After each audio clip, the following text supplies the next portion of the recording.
If you give me shill reminders every stream start, I'm going to not do it out of spite. Be careful with that.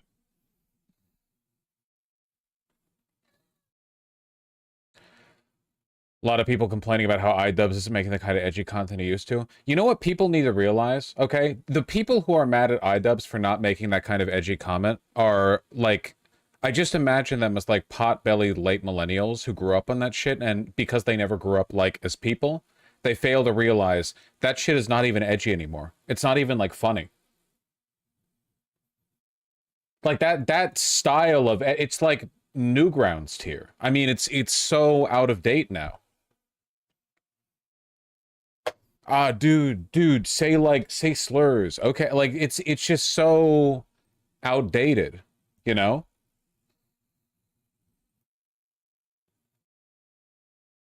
What's that?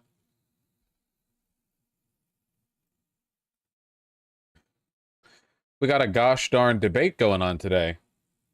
And thank God I'm not a participant.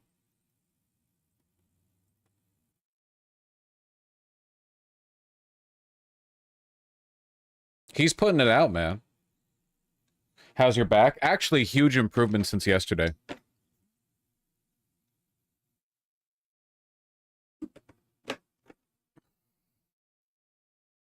Hot soak?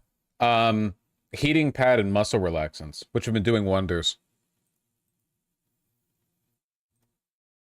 भाइयों और बहनों, इस election में सिर्फ 20 दिन बचे हैं और चॉइस मेरे और एंड्रू कोमो के बीच में है।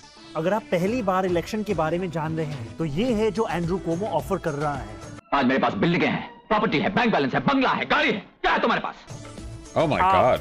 आपकी वजह से हमने $8 मिलियन रेज किया है, 6 लाख से ज्यादा दरवाजे खटखटाए हैं और बस इतने करीब है इस शहर का पहला साउथ एशियन मेयर बनाने के लिए। पर बात ये नहीं है कि मैं क्या बनूंगा, बात ये है कि मैं क्या करूंगा हमारे कम्युनिटीज के लिए और हर एक न्यूयॉर्कर के लिए। मैं हमारे शहर को अफोर्डेबल बनाऊंगा। न्यूयॉर्कर्स मुश्किल से अफोर्ड कर रहे हैं रोटी, कपड़ा और मकान। मैं ये सब बदलने के लिए लड़ रहा हूँ। Rent freeze, free buses, universal child care और सस्ती grocery. Okay, is it just me, or is he in an attempt to sort of like mimic the aesthetic, turning the saturation up in this video? Like we're addressing the South Asian community, so we're gonna like make all the greens and reds as like we're gonna pump those colors? All his videos are like that? Not really. I mean, his videos are colorful, but I actually think he tuned the saturation up. के जरिए। पर आपको एक सवाल पूछना चाहता हूँ, तुमने कभी किसी को वोट किया? कभी किसी को रैंक किया? देखो, यहाँ न्यूयॉर्क सिटी में हम रैंक चॉइस वोटिंग यूज करते हैं। इसका मतलब है कि सिर्फ एक कैंडिडेट को चूज करने के बजाय आप 5 कैंडिडेट्स तक को रैंक कर सकते हैं। You ever see a guy so good at politics you start to worry even though he's on your side? You know what I mean?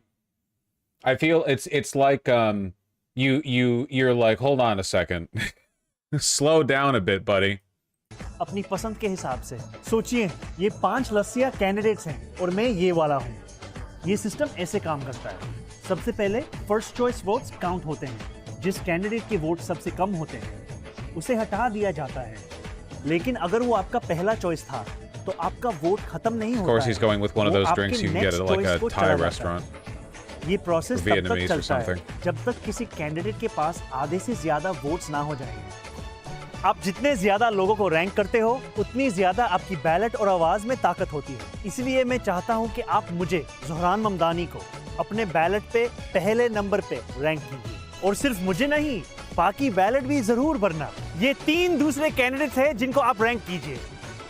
लेकिन एक बात याद रखना, एंड्रू कोमो को रैंक नहीं करना। उसका कैंपेन ट्रंप के डोनर्स के पैसों से चल रहा है। अगर वो जीता तो डीसी के साथ साथ NYC भी उनका होगा। विश्वास नहीं होता तो खुद उनसे सुनिए कि क्या होगा अगर कोमो जीता तो। खाना मिलेगा, पीना मिलेगा, भैया की शादी है, सब कुछ। बिलियनियर्स के पास ऑलरेडी सब कुछ है। I don't get the reference. आपका टाइम आ गया।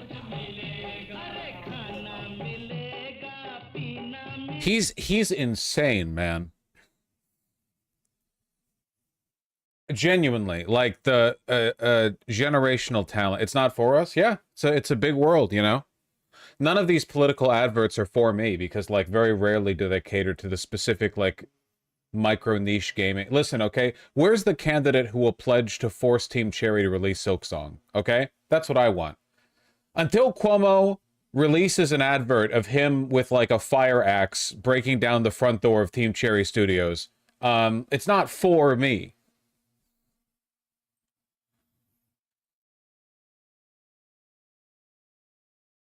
Mamdani just dropped Deltarune today. Oh shit, that's true.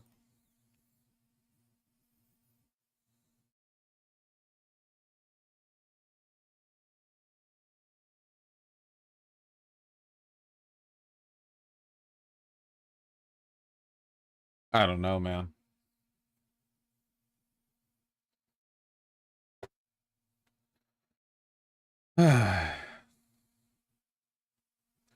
Do you think the AOC endorsement is going to happen, or are we over? I still think it's going to happen. I think she's waiting till after the debate. I literally, it just seems like there is no point to her not doing it.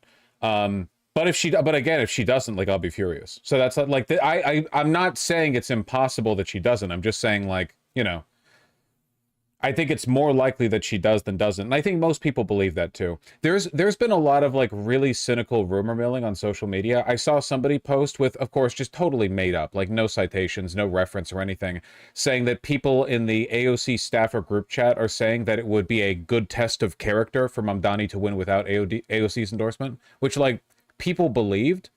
Like a guy just said that randomly on Twitter, and people just believe that. Like, oh yeah, that's what people in the AOC group chat are saying. What the fuck are you talking about?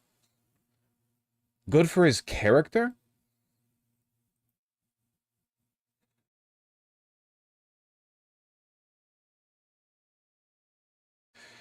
Does it actually matter if Bernie endorses? I mean, yeah, it does, but not as much as AOC at this point.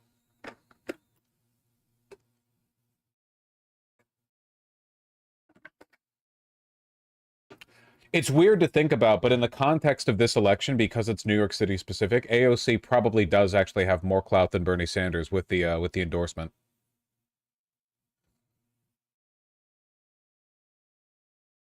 We'll see. Yeah, Bernie might not, just because you know, he doesn't have that New York connection. I think he should, though. Why is New York City mayor considered a top political position again? Because the New York City mayor is the mayor of the global capital, like the capital of the planet Earth, basically. What do you mean? It's New York City. But it's New York City.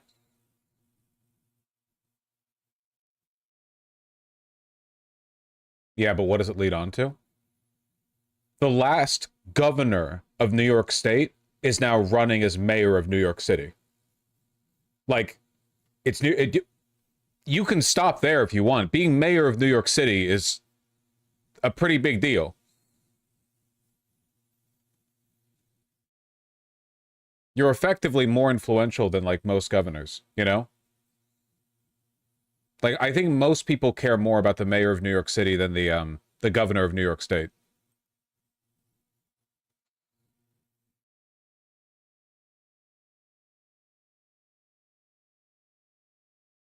I think people want specifics on why the mayor of New York City is a big deal. I don't know how to provide those specifics. I'm going to be honest with you. Because it's New York City. I don't know. It's New York City. I don't know what to say. It's an enormous, impossibly powerful, culturally relevant city that's known the world over. Every person alive, basically, over the age of 2, knows at least something about New York City. I don't know. It's New York City, and it's, you know. Yeah, Wall Street's there. I mean, small compared to a state. No, New York City on its own has more population than most states. More GDP as well, yeah. Can I still have coffee? I love you. I don't know if anyone actually heard me when I said that. I'm just kind of throwing that out there. Just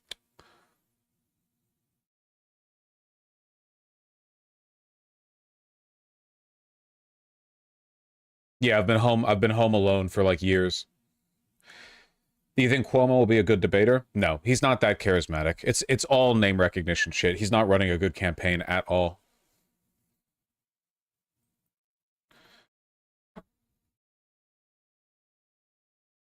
Let's get the video up.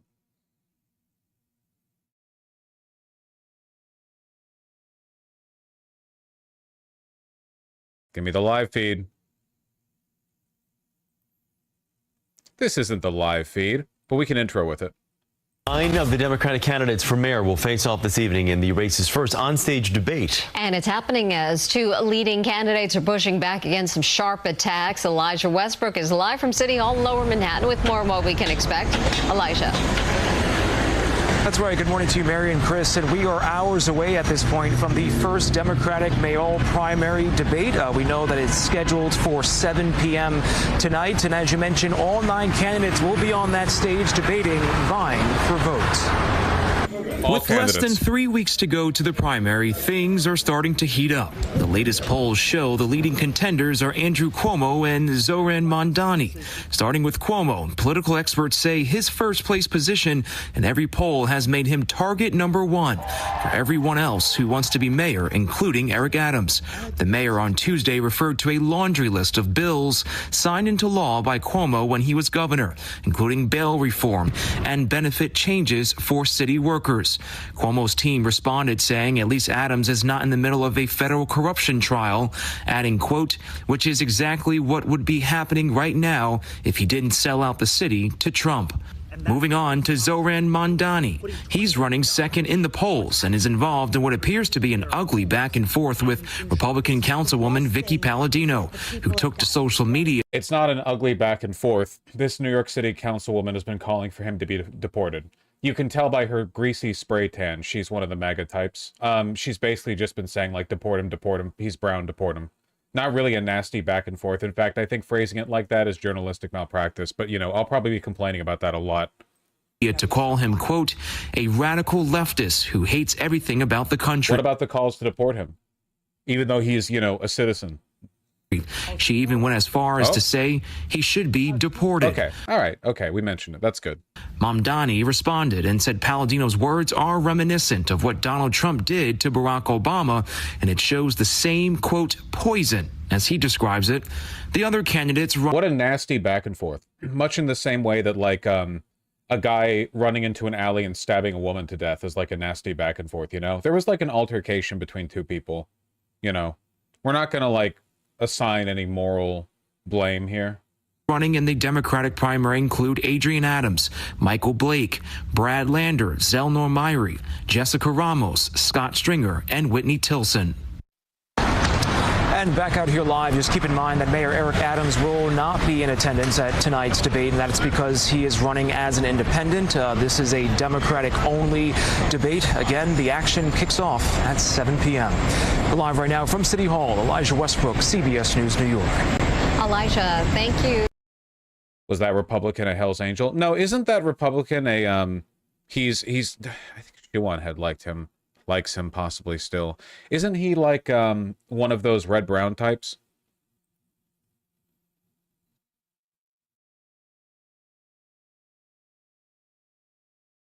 He harassed a Hispanic guy on Fox News. We've all done that.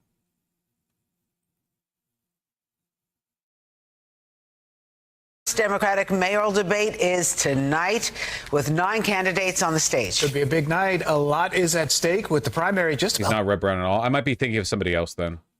3 weeks away now. Robert Moses has the details from City Hall this morning. Robert, what's going on? Dan and Rosanna, though City Hall's current occupant, Mayor Eric Adams, will not be on stage tonight. He will not be forgotten. The candidates who want his job will all be painting themselves as the antidote to his tumultuous tenure. 9 candidates have qualified for the first Democratic mayoral debate, which begins at 7 p.m. in Rockefeller Center. In alphabetical order, they are City Council Speaker Adrian Adams, former Assemblyman Michael Blake, former Governor Andrew Cuomo, City Comptroller Brad Lander, Assembly Member Zoran Mamdani, State Senator Zelnor Myrie, State Senator Jessica Ramos, former City Comptroller Scott Stringer, and former hedge fund executive Whitney Tilson. Hold on. Cuomo isn't the only critic. Queens and Bronx rep AOC, the progressive icon, has been chiding them for failing to mount an organized strategy against Cuomo, according to multiple people familiar with conversations. What she's been getting back is a lot of frustration and a bunch of complaints that she doesn't actually get how politics works. Wait, I'm sorry. What's the contention here?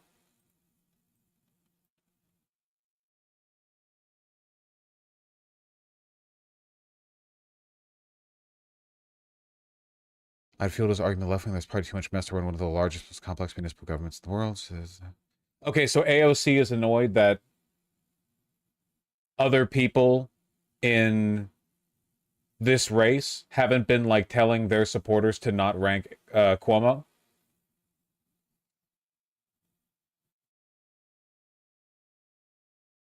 I'd want to see a different source on this. Polls show Cuomo leading the field, although MAMDANI has gained ground on him.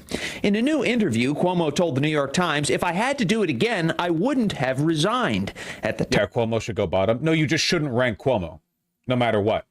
Like, somebody is getting the mayorship no matter what, but you don't want to rank Cuomo at all. Time, I thought that I would be a distraction to government functionality, that they would all be involved in impeachment proceedings, blah, blah, blah. Looking back, what has really been done in the last 4 years anyway, right? Oh, good stuff. As the frontrunner, Cuomo will undoubtedly be the focus of tonight's debate.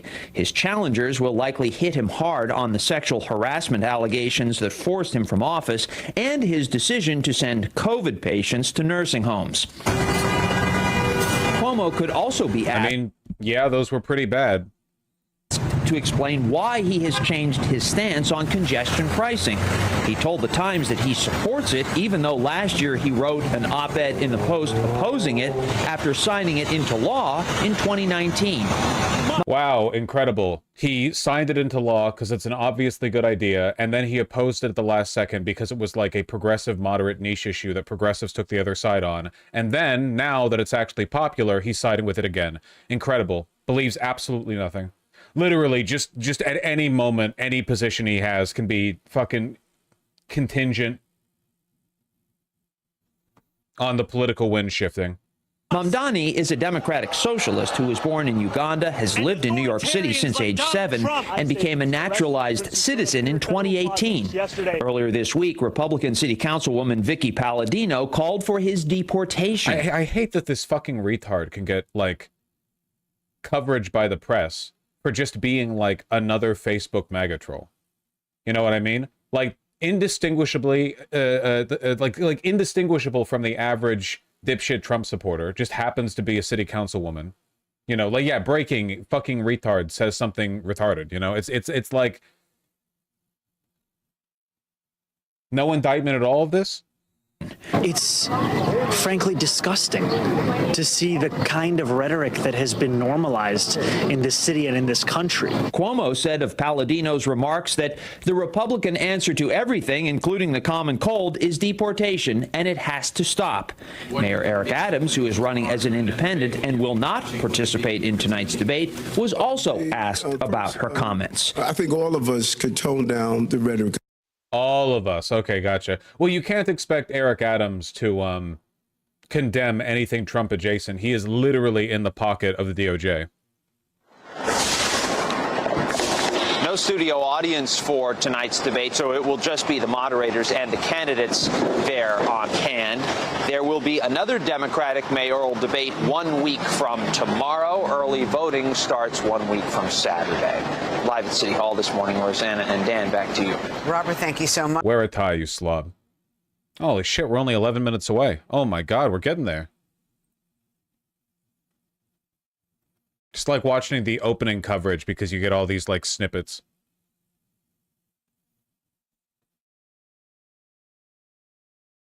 And in just under 2 hours, 9 candidates for New York City mayor are going to take the stage right here at 30 Rock for the first debate ahead of the Democratic primary. News 4's Rihanna Novini is outside as the candidates begin to arrive. Rihanna, a pretty active crowd behind you. Yeah, absolutely, Adam and Gilma. The anticipation is building. The noise level is building. We have supporters gathering here behind me. You can see they're set up in these barricades outside of Rockefeller Center. We have supporters here for Scott Stringer. We have supporters here for Andrew Cuomo, Adrian Adams over here, Brad Lander behind them. Hundreds of supporters. Missing someone? Is this where all the, like, paid ops get to be fenced out? You know, this is like the pasture you let the people you paid $150 each and gave a sign to, they get to roam in? Supporters here at this point. We have not seen any of the candidates arrive just yet, but we're expecting that to happen at any moment. Take a look at who will be on the debate stage tonight. 9 candidates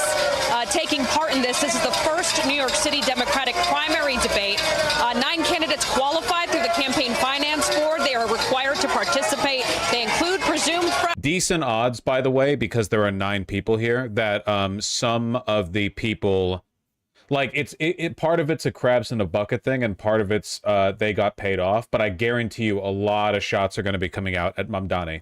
Anyone of the 7 who have no chance at all of winning, right here, their best shot at a career in the future is likely attacking Cuomo. You know, distinguishing themselves, getting cheap shots. It's easy to get cheap shots in a Cuomo because he's terrible. You know. But I bet you a lot of them are going to do the crab in a bucket thing. They're going to attack Mamdani. Runner, former Governor Andrew Cuomo, and second in most polling, State Assemblyman Zohran Mamdani. Supporters for each candidate, we've been seeing them gather here outside of Rockefeller Center to cheer on their candidate as they arrive. We've been talking to them about what issues matter to them.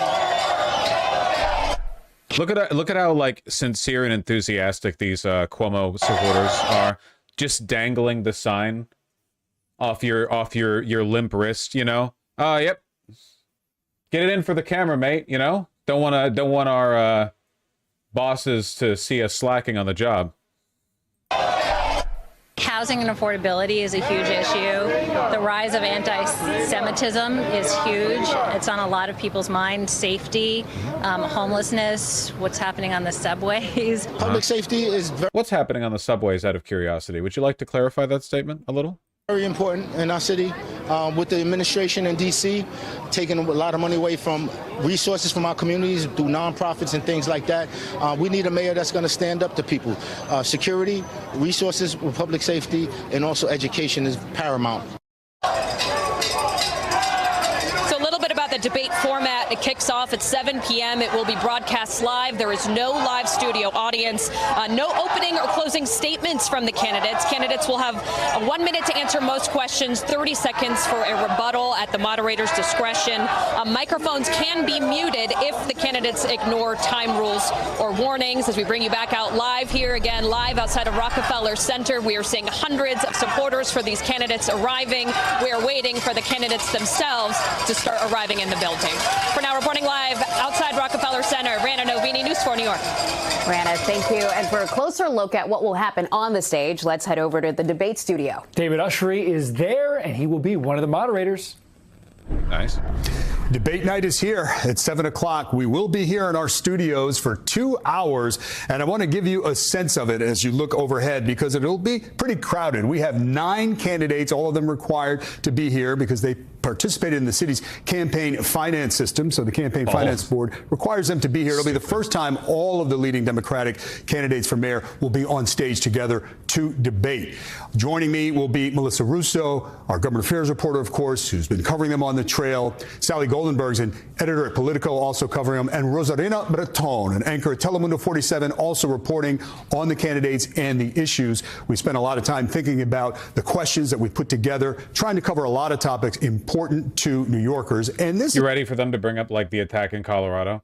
Oh, I'm ready. It's about time when a lot of voters start to really kind of hone in. They may be leaning one way or the other, or they may still be trying to decide. So we think this is a highly anticipated debate. We look forward to it, Adam and Gilma. We'll see you then. We are looking forward to it, too. Thank you, David. And a reminder, you can catch tonight's debate at 7 right here on NBC4. 5 minutes. Yeah, this is how Zohran's moving up.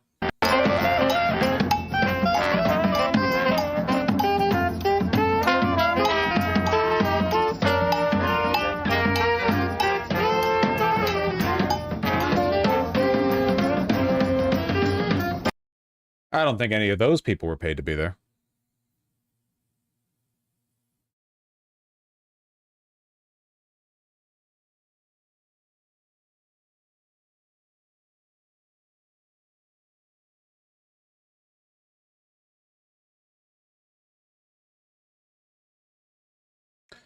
NYC should be a Venetian-style city-state, TBH. All right. Fucking Curtis Yarvin-ass motherfucker. Yeah, that'd be cool. Dude, I don't know. I want to be optimistic. I just feel like... I feel like going into this, we are going to see some insane rat fuckery. Not to prove that one person who says I keep saying that word right, but... Ugh. It's gonna be bad. I don't think his performance will be bad, because he's been phenomenal. Like, non-stop. You know? It's more like... skill only matters so much when you're getting dogpiled.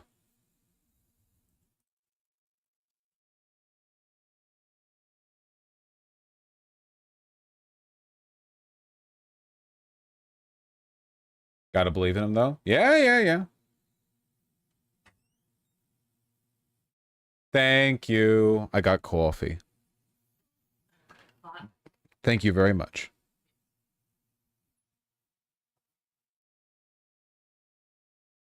Coffee obtained.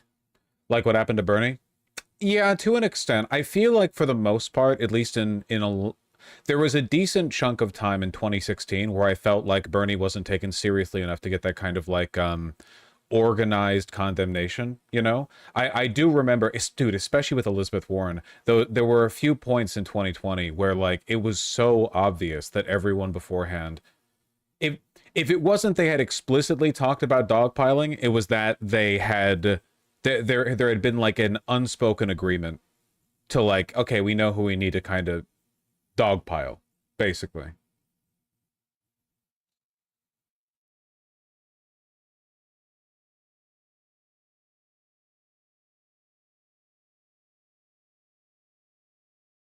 You see one of the moderators is editor of Politico, and they've been writing hit pieces on him.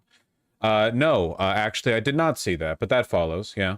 Yeah, Politico was one of the rags that posted that insane Holocaust denial smear piece against Mamdani.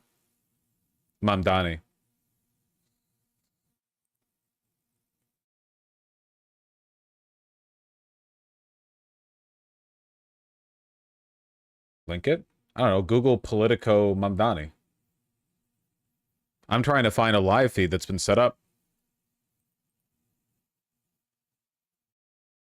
When I search on YouTube, NYC mayoral debate, the only thing I see is me. Which, you know, hey, handsome, but not what I'm looking for.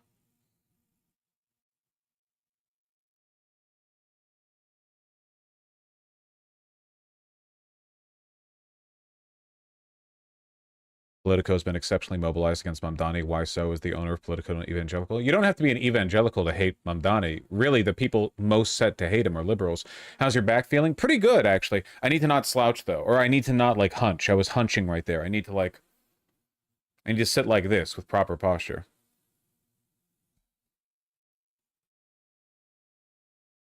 Yeah, Politico is very smug lib-coded. You got the debate link? Thank you. Relax them shoulders. Yeah, unfortunately, I can't quite get the ratio right with like my hands on the table, elbows on the elbow rest while sitting up properly. It doesn't, the arms don't come up far enough, you know? I guess that means I'd have to lower my table, but I can't lower my table because if I lower my table more, the camera's going to be pointing at my, you know, pink tip. There we go. NBC New York. We got this. Or New York YouTube link. Yeah, okay, I got it.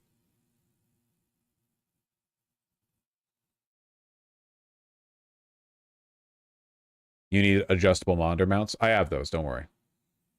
If I recall correctly, your desk should be at a height where your elbows are 90 degrees, so your arms are flat with the desk. Yeah, mine are a little off from that, because these need to come up further. They can't come up any further, can they? Fuck, wrong thing.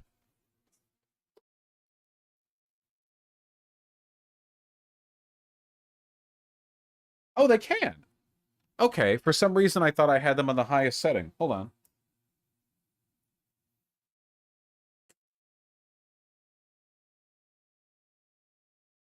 Is that right? Is that... Okay, hold on. Huh. Yeah, okay. All right. Just encouraging some... Okay, all right. You know, it feels pretty weird now because now, okay, well, this also means my crushing costs. Oh shit! Pushing New Yorkers out.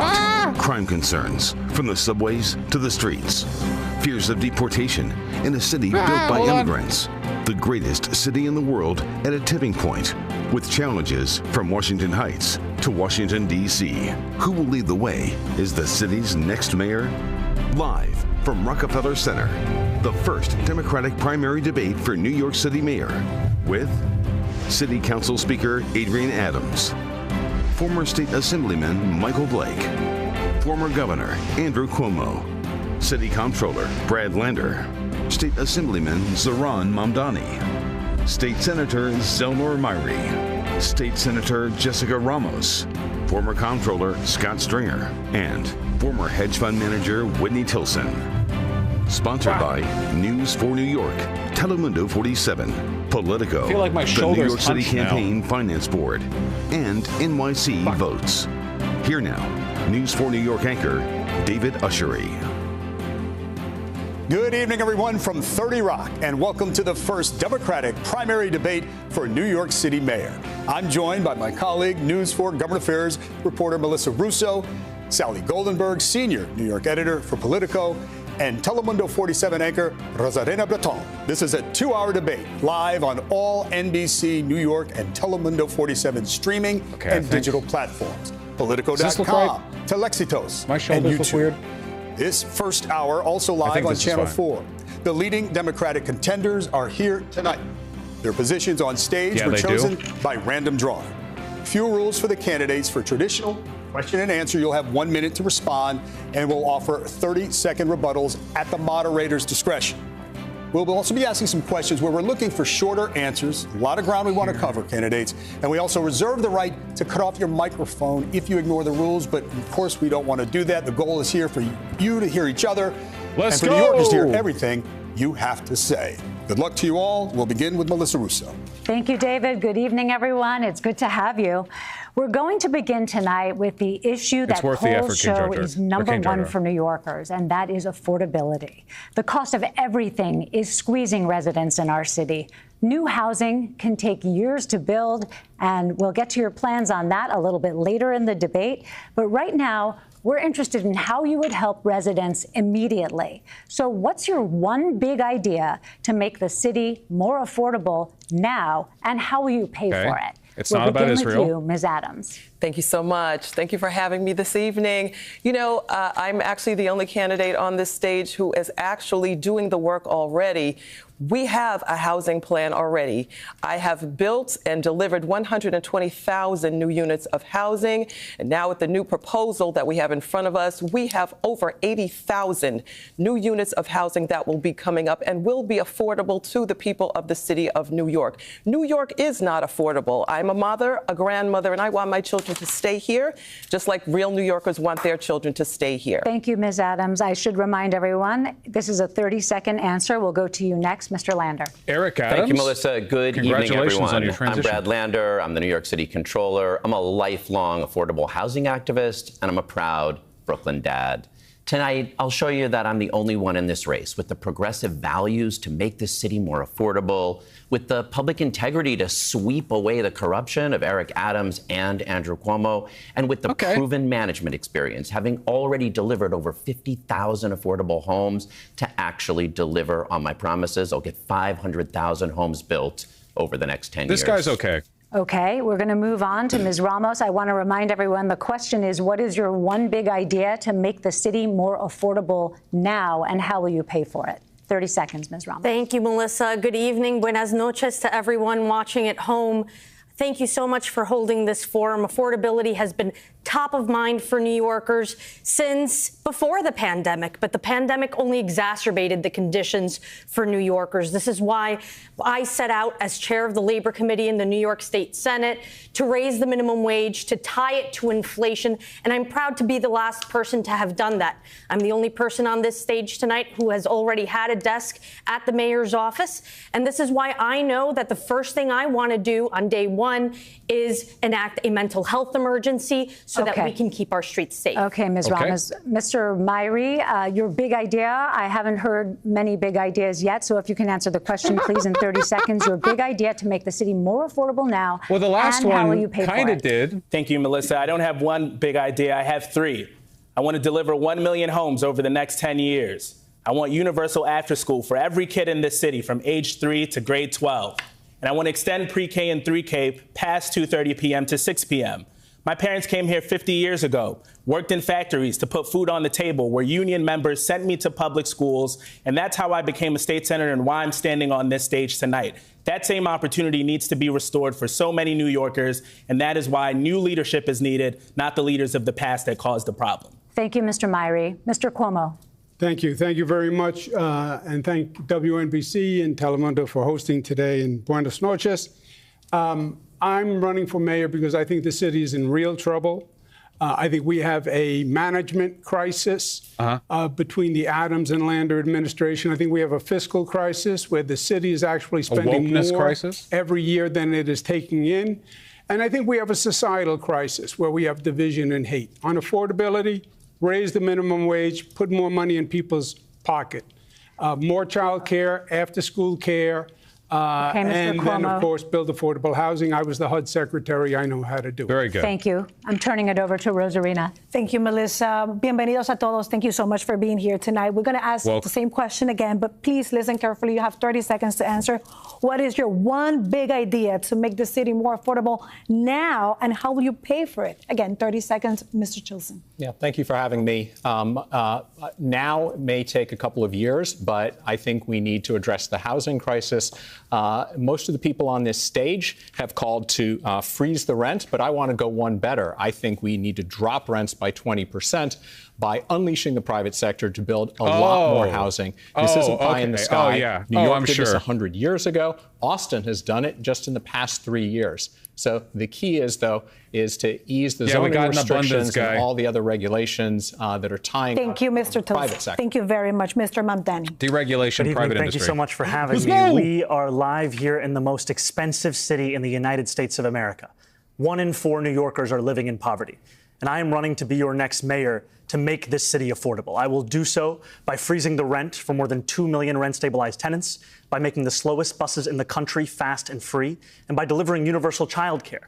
And I will pay for this by taxing the 1%, the billionaires and the profitable corporations that Mr. Cuomo cares more about than working-class New Yorkers. I will ask them to pay their fair share so we can have a city that everyone can afford. Thank you so much for that, Mr. Blake. Can I jump in for one moment? Mr. Mamdani, how will you convince Albany to pass that tax increase? Because from what we've heard from Governor Hochul, it's not really something that she's thinking about. We doing this? How can you guarantee that will happen? So I have experience in this, actually, because in my first year in the state legislature, I came to Albany, where we had a governor then who didn't want to raise taxes on billionaires and corporations. That was then Governor Cuomo. And we actually overcame his objections, raised $4 billion in new annual revenue, and finally funded the very public schools that he had starved for so many years. Thank you very much. We have to go with Mr. Another Blake. shot.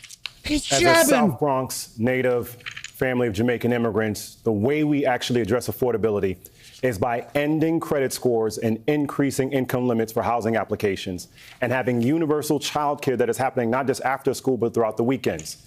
We pay for this by having a vacant apartment tax for those that are not living in New York City, by withholding taxes to D.C. that Trump tried to take against us, and making sure, as much as I love the Knicks, and I'm sorry they fired Tibbs, but they had to, you have to tax what's happening at Madison Square Garden. That is how you pay for it. That is how we have affordability. Thank you, Mr. Blake. Mr. Stringer.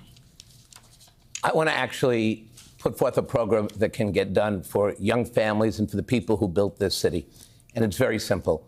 We need to use city-owned vacant land, 1,000 properties, and transform that land into affordable housing. That property should go to not-for-profits, to limited profit developers, not the luxury developers that fund Andrew Cuomo's campaign, but the developers that can actually build the Mitchell-Lama 2.0 that we need. We owe it to the people who built this city and are now fleeing the city because they can't afford to live here. And we need to welcome the next generation of New Yorkers who will be here if we give them hope and opportunity and affordability. Thank you, Mr. Stringer.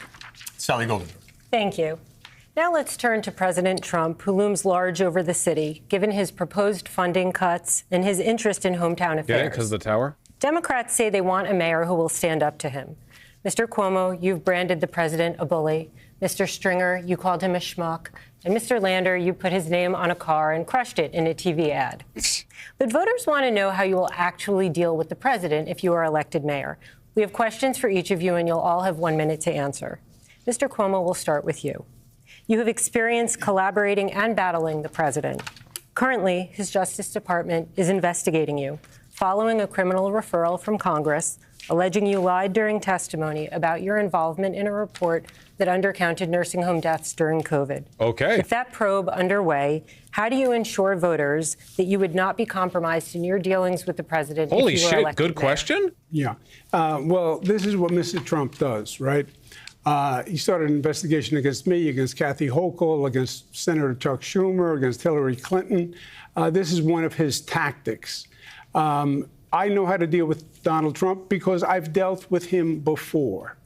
Many times, we've had many encounters. We fought on a daily basis. You sent through his COVID, supporters to nursing homes with COVID. I won many of those battles. I fought him on ICE. This is not the first time he's brought ICE to New York. He's done that before, and we fought him and we won. So he can be beaten, but he has to know that he's up against an adversary who can actually beat him. And I can tell you this, I am the last person on this stage that Mr. Trump wants to see as mayor, and that's why I should be the first choice for the people Trump of the has spoken city positively to of have Cuomo. as mayor. To follow up on that, though, Democrats also raised some concerns about your testimony, so it wasn't only Republicans. But just putting partisan politics aside for a minute, how would you respond to voters about the congressional findings of your involvement in that report? Yeah, first, putting partisan politics aside is virtually impossible nowadays. It's so toxic out there. The issue of COVID became a political football right away. It still is a political football between Democrats and Republicans, and even within the Democratic Party and within the Republican Party. And it's unfortunate. We should have been learning from the experience and finding out how we could be better prepared for the next time. But unfortunately, in this toxic environment, it's been nothing but politicized over and over again. Okay, we have to move on, but I just want to add that the question was, how would you respond to the allegations? But we have to move on. Melissa. Okay. Mr. Mamdani, you have said that Mr. Trump's Department of Justice can't be trusted, and that was after the news broke of Mr. Cuomo's alleged reported DOJ investigation. First, quickly, just a yes or no answer. Do you think that President Trump is unfairly targeting Mr. Cuomo? No, I don't think that it's unfair, but I have no interest in believing that they're actually pursuing justice. Okay. Second part of my question. And to be clear, it's not unfair because Andrew Cuomo did lie to Congress, but ultimately we know that the Trump Justice Department and the Trump administration as a whole is interested more in vindictiveness and persecution of political enemies than in anything to do with justice. Okay, so moving forward, you are also a socialist, and because of that, why wouldn't President Trump target you and, by extension, target New Yorkers? You have 1 minute. President Trump will target whomever is the next mayor of the city. President Trump even targeted his, in many ways, accomplice, Mayor Eric Adams, who has collaborated with the Trump administration at almost every opportunity. And still, in the midst of that collaboration, we saw that New Yorkers are being taken off the streets in their apartment building lobbies. We have $80 million being taken out of our city bank account. So I don't think there's any question that there's any mayor here that will be free from being attacked by Donald Trump. What's more important, however, is that we have a mayor who will actually fight back. And that's what I will do. God. I am Donald Trump's worst nightmare as a progressive Muslim immigrant who actually fights for the things that I believe in. And the difference between myself and Andrew Cuomo is that my campaign is not funded by the very billionaires who put Donald Trump in D.C.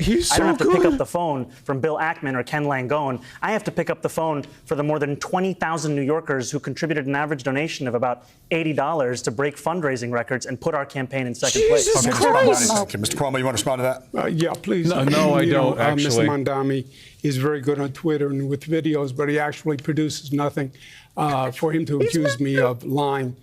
He also called President Obama a liar and said President Obama was evil. So take everything with a grain of salt. He insulted DNC insiders. Mr. Mamdani like a hot knife through butter. He's been in government 27 minutes. He passed 3 bills. That's all he's done. He has no experience with Washington, no experience in New York City. He would be Trump's delight All right, brief response, Mr. Mamdani, then we have to move on. Look, it's true that I don't have experience with corrupt Trump billionaires who are funding my campaign. I don't have experience with party politics and insider consultants. I do have experience, however, with winning $450 million in debt relief for thousands of working-class taxi drivers and actually delivering it to the working-class people. Thank you, Mr. Mamdani. Mr. Lander, you've presented yourself It's genuinely as a insane. So tough-talking far, this Trump couldn't be going resistor, better. but as mayor, you're expected to deliver, including aid for the city. So how can you do that if you're always at war with the president? You have 1 minute.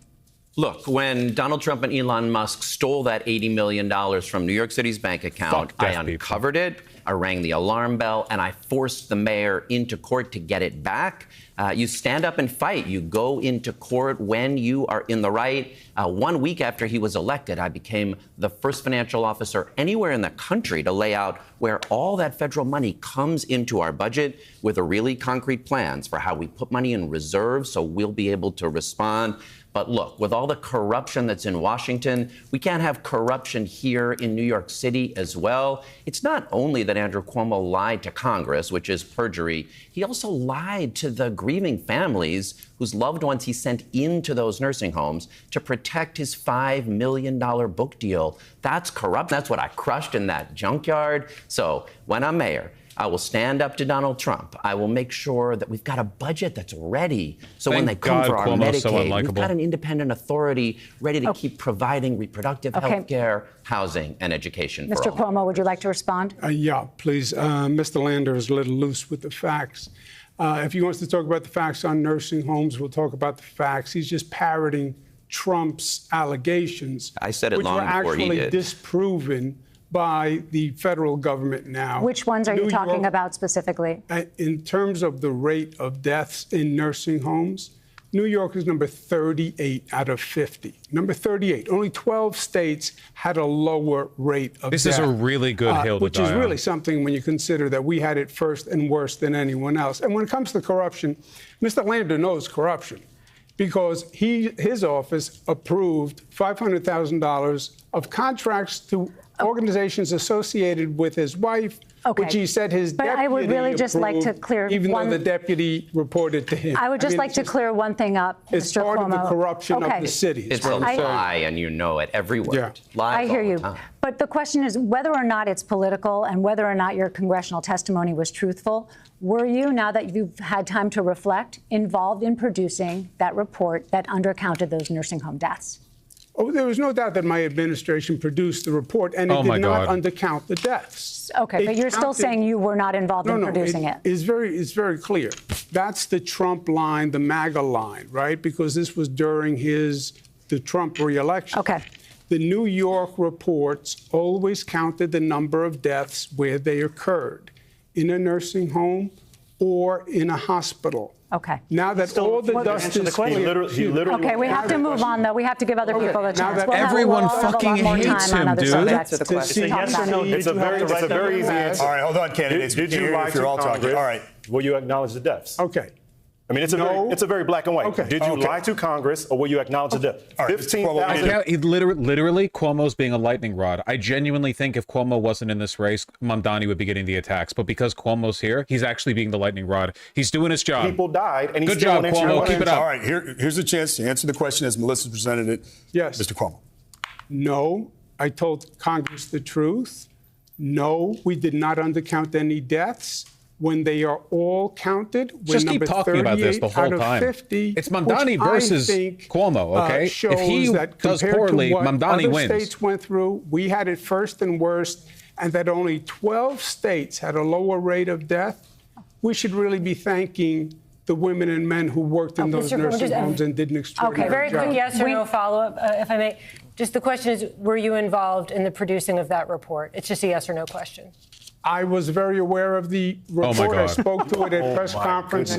No, before it was multiple released, times, Mr. and I Cuomo. The stand question is by about the report. production of the report, the creation. All right, Okay, we're going to move on. We're not getting an answer. We're not going to. stand by the report. It was just to whether or not you were involved. Let's move on. Okay. Mr. Myrie, Mayor Adams They're and Governor fucking Hochul killing have him. negotiated with Trump. Former Governor Cuomo has as well. As mayor, what experience would you bring to the table? They're sending him with to the nursing President home. Trump? Well, let me just say to the people watching at home who are afraid to send their children to school, to the families who are afraid to show up to court proceedings, seeing agents snatch people up doing the right thing, I want to speak directly to you in this moment because you're not hearing that communication. You're not hearing about a mayor that is going to stand up and have the backbone to stand up for our city. I'm the son of 2 undocumented immigrants who came here for opportunity. My parents could take me to school, they could take me to the hospital without fear of deportation because they knew the city would have their back. That's the kind of mayor that I'm going to be. One that stands up when necessary. Of course, we're going to work with the president when it's in the best interest of the city. But what he has demonstrated over these past 6 months is that he is not interested in helping this city. We have to grow our tax base so that we can be independent from the federal government. And that's why I have a plan to deliver 1 million homes over the next 10 years. It's why I want free after school for every kid in this city. And it's why I want to extend pre-K and 3K to 6 p.m. Thank you, Mr. Myrie. Rosarina? Thank you, Melissa. 6 p.m. Vamos a hablar de Trump ahora. You talked about fighting President Trump, but you also said in a campaign questionnaire that you seek partnership with him. How do you envision working together with him? You have a minute. You know, I've already seen a very clear blueprint about how to elegantly school President Trump.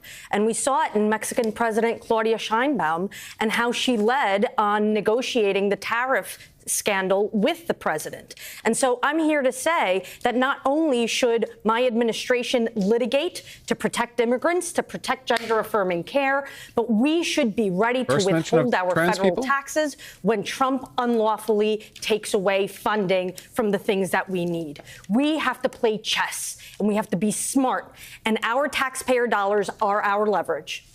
Thank you, Ms. Ramos. Mr. Stringer, the next question goes to you. Fighting Trump has been a key element of your campaign. Is there anything that Trump wants that you will be willing to give him in exchange for something that the city needs? You have a minute. Look, this is why it's so critical to elect a mayor with real experience. Experience negotiating, experience understanding what the stakes are here. Look, Donald Trump is coming for New York City. He's hell-bent on collapsing the social safety net. He wants to pick kids off the streets, but he also wants to destroy everything we've built in America, in this city. So I know how to fight him because I fought him in Trump 1. When he was coming after us, I managed to divest $4 billion from fossil fuel. I divested from private prisons. I divested from gun manufacturers. He didn't slow me down. He sped me up.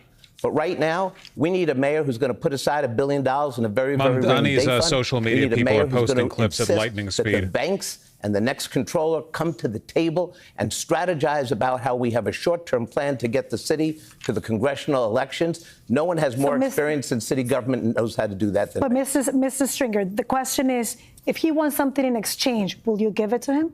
I'm not quid pro quoing with Trump. What I'm going to do, and this is my strategy, is I'm going to organize the same thing that happened during the days when Ford said to New York, drop dead. We're going to go to the business community.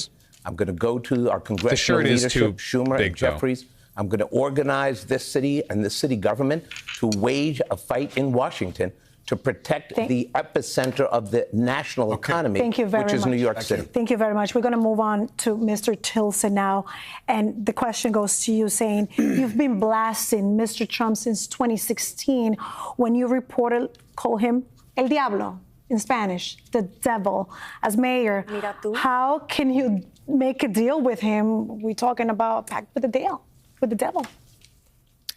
Look, I think I've been fighting Trump and Trumpism since long before then, since he came down that escalator 10 years ago this month.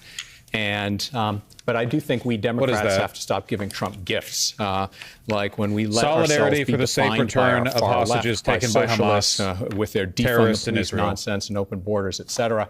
One area that I do agree with Trump is that when a socialist like Zoran here tweets that the NYPD is, quote, wicked and calls to defund and dismantle the NYPD. That is madness. That is costing us elections. And it's why Trump has doubled his share of the New York City vote in the last 3 elections from 17% to 30%.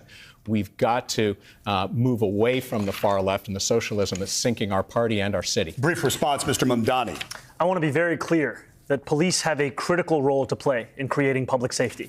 And when I speak to those very officers on the beat, in the rank and file, I hear from them a frustration that where they joined the force to tackle serious crimes, we are instead now asking them to play the roles of mental health professionals and social workers. And that is why we are putting forward a plan to create a Department of Community Safety that will tackle gun violence, homelessness, the mental health crisis. All right, Mr. Mamdani, we might get to some of those issues. I just want a brief response to It's critically important, and I think it's important in a moment when we have a candidate to my right who is absolutely mischaracterizing anything that we've put forward in this campaign. You can check his Twitter feed. He has not deleted the tweet that calls the NYPD wicked and to defund and dismantle the NYPD. It's still up. Thank you, Mr. Chisholm. All right, thank you.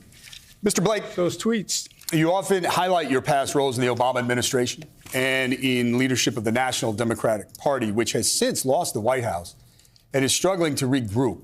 How does that make you effective when it comes to negotiating with President Trump if you were mayor? You have 1 minute. Well, as the only person on the stage who's been a part of a team that has actually defeated Donald Trump, and as a black man who understands that Trump goes after black folk, just ask the exonerated five or Barack Obama, and like them, we will win. I have the experience to make sure we address what's happening in New York City. First and foremost, anytime Trump and Elon try to take our funds, we will withhold taxes and sending in D.C., specifically working with companies that have contracts in New York City and say, you will not abide by unconstitutional behavior. Second, we will ban ICE at our schools and our places of worship. We will designate them as safe havens because there is no reason at all that ICE is going after our immigrants, in particular families like mine from Jamaica. Third, since I have White House experience under President Obama, State House experience locally, as well as what's happening as a reverend and a community leader, you need to understand that there is someone right now who can lead New York City. You have heard people now not be able to answer the question, but they're saying they can actually represent you. I am ready from day one because of what I have. From the White House to the State House to your house, Michael Blake is ready to lead. Thank you, Mr. Blake. Ms. Adams, your most powerful campaign supporter is New York Attorney General Letitia James, an arch rival of President Trump. How would you ensure that you, and by extension New Yorkers, are not a casualty of their war? You have 1 minute. Thank you very much. And you mentioned the Attorney General. She is the most notorious, the baddest Attorney General that New York and the nation has ever seen. And yes, she does endorse me. You know, when the name Donald Trump comes up, the first thing that the advice that I get from the Attorney General is that when Donald Trump comes your way and causes problems for New Yorkers, sue him. That is exactly what I am doing right now as we speak. We have an executive order that is in front of us that is illegal, that Mayor Eric Adams had his first deputy mayor sign. The mayor didn't even sign it, but the first deputy mayor signed it. And it would allow ICE to come onto Rikers Island, Donald Trump's ICE to come onto Rikers Island, which has been illegal since the year 2014. I have a TRO, a temporary restraining order, that Judge Rosado feels that our case has merit. We have sued him, and New York will win. I will always be a mayor that will stand up for our immigrants. Donald Trump's ICE has no place on Rikers Island. Donald Trump's ICE has no place pulling our people that are taking their legal court dates now. No rights. Thank you. Not in my New York. Thank you, Ms. Adams. Sally Goldenberg. Thank you. Thank you, David. Let's turn to public safety. It's a top concern for many New Yorkers, especially underground on the subways, which so many New Yorkers rely on to get to work. We're seeing fewer robberies and overnight 2 cops on every train, but still many New Yorkers simply don't feel safe on the subways. We'd like to know what plan each of you have to change that. You have 30 seconds, and we're going to change the order and start with you, Ms. Ramos. How they feel. Thank you, Sally, for the question. You know, right now, we want to make sure that we are recruiting and retaining police officers. This is why I'm offering a workforce housing initiative to make sure that we help them be able to keep New York City their home. We want to attract them here. I want to increase their entry-level pay. I want to stop investing taxpayer dollars in robo-cops and toys and actually think about the officers themselves. But we have to assess deployment and upskill our EMS workers to respond to mental health emergencies. Thank you, Ms. Ramos. Mr. Myrie. Thank you. I take the train every single day. I took the 5 train to this debate. So I'm experiencing exactly what New Yorkers experience, and that is things feel different on our subways. People tell you that you shouldn't believe what you're experiencing, that the numbers are down and that you should feel more safe. But that's why people tune out of politics. Are the facts. Things feel different, so here's what I want to do. I want police and clinician teams, 24/7, 150 of them throughout the city. I want to ensure that everyone feels safe no matter what neighborhood they're in. Okay. And I want to ensure that we do that on my first day. We're at time. Thank you. Mr. Cuomo, your plan to make the subway safer.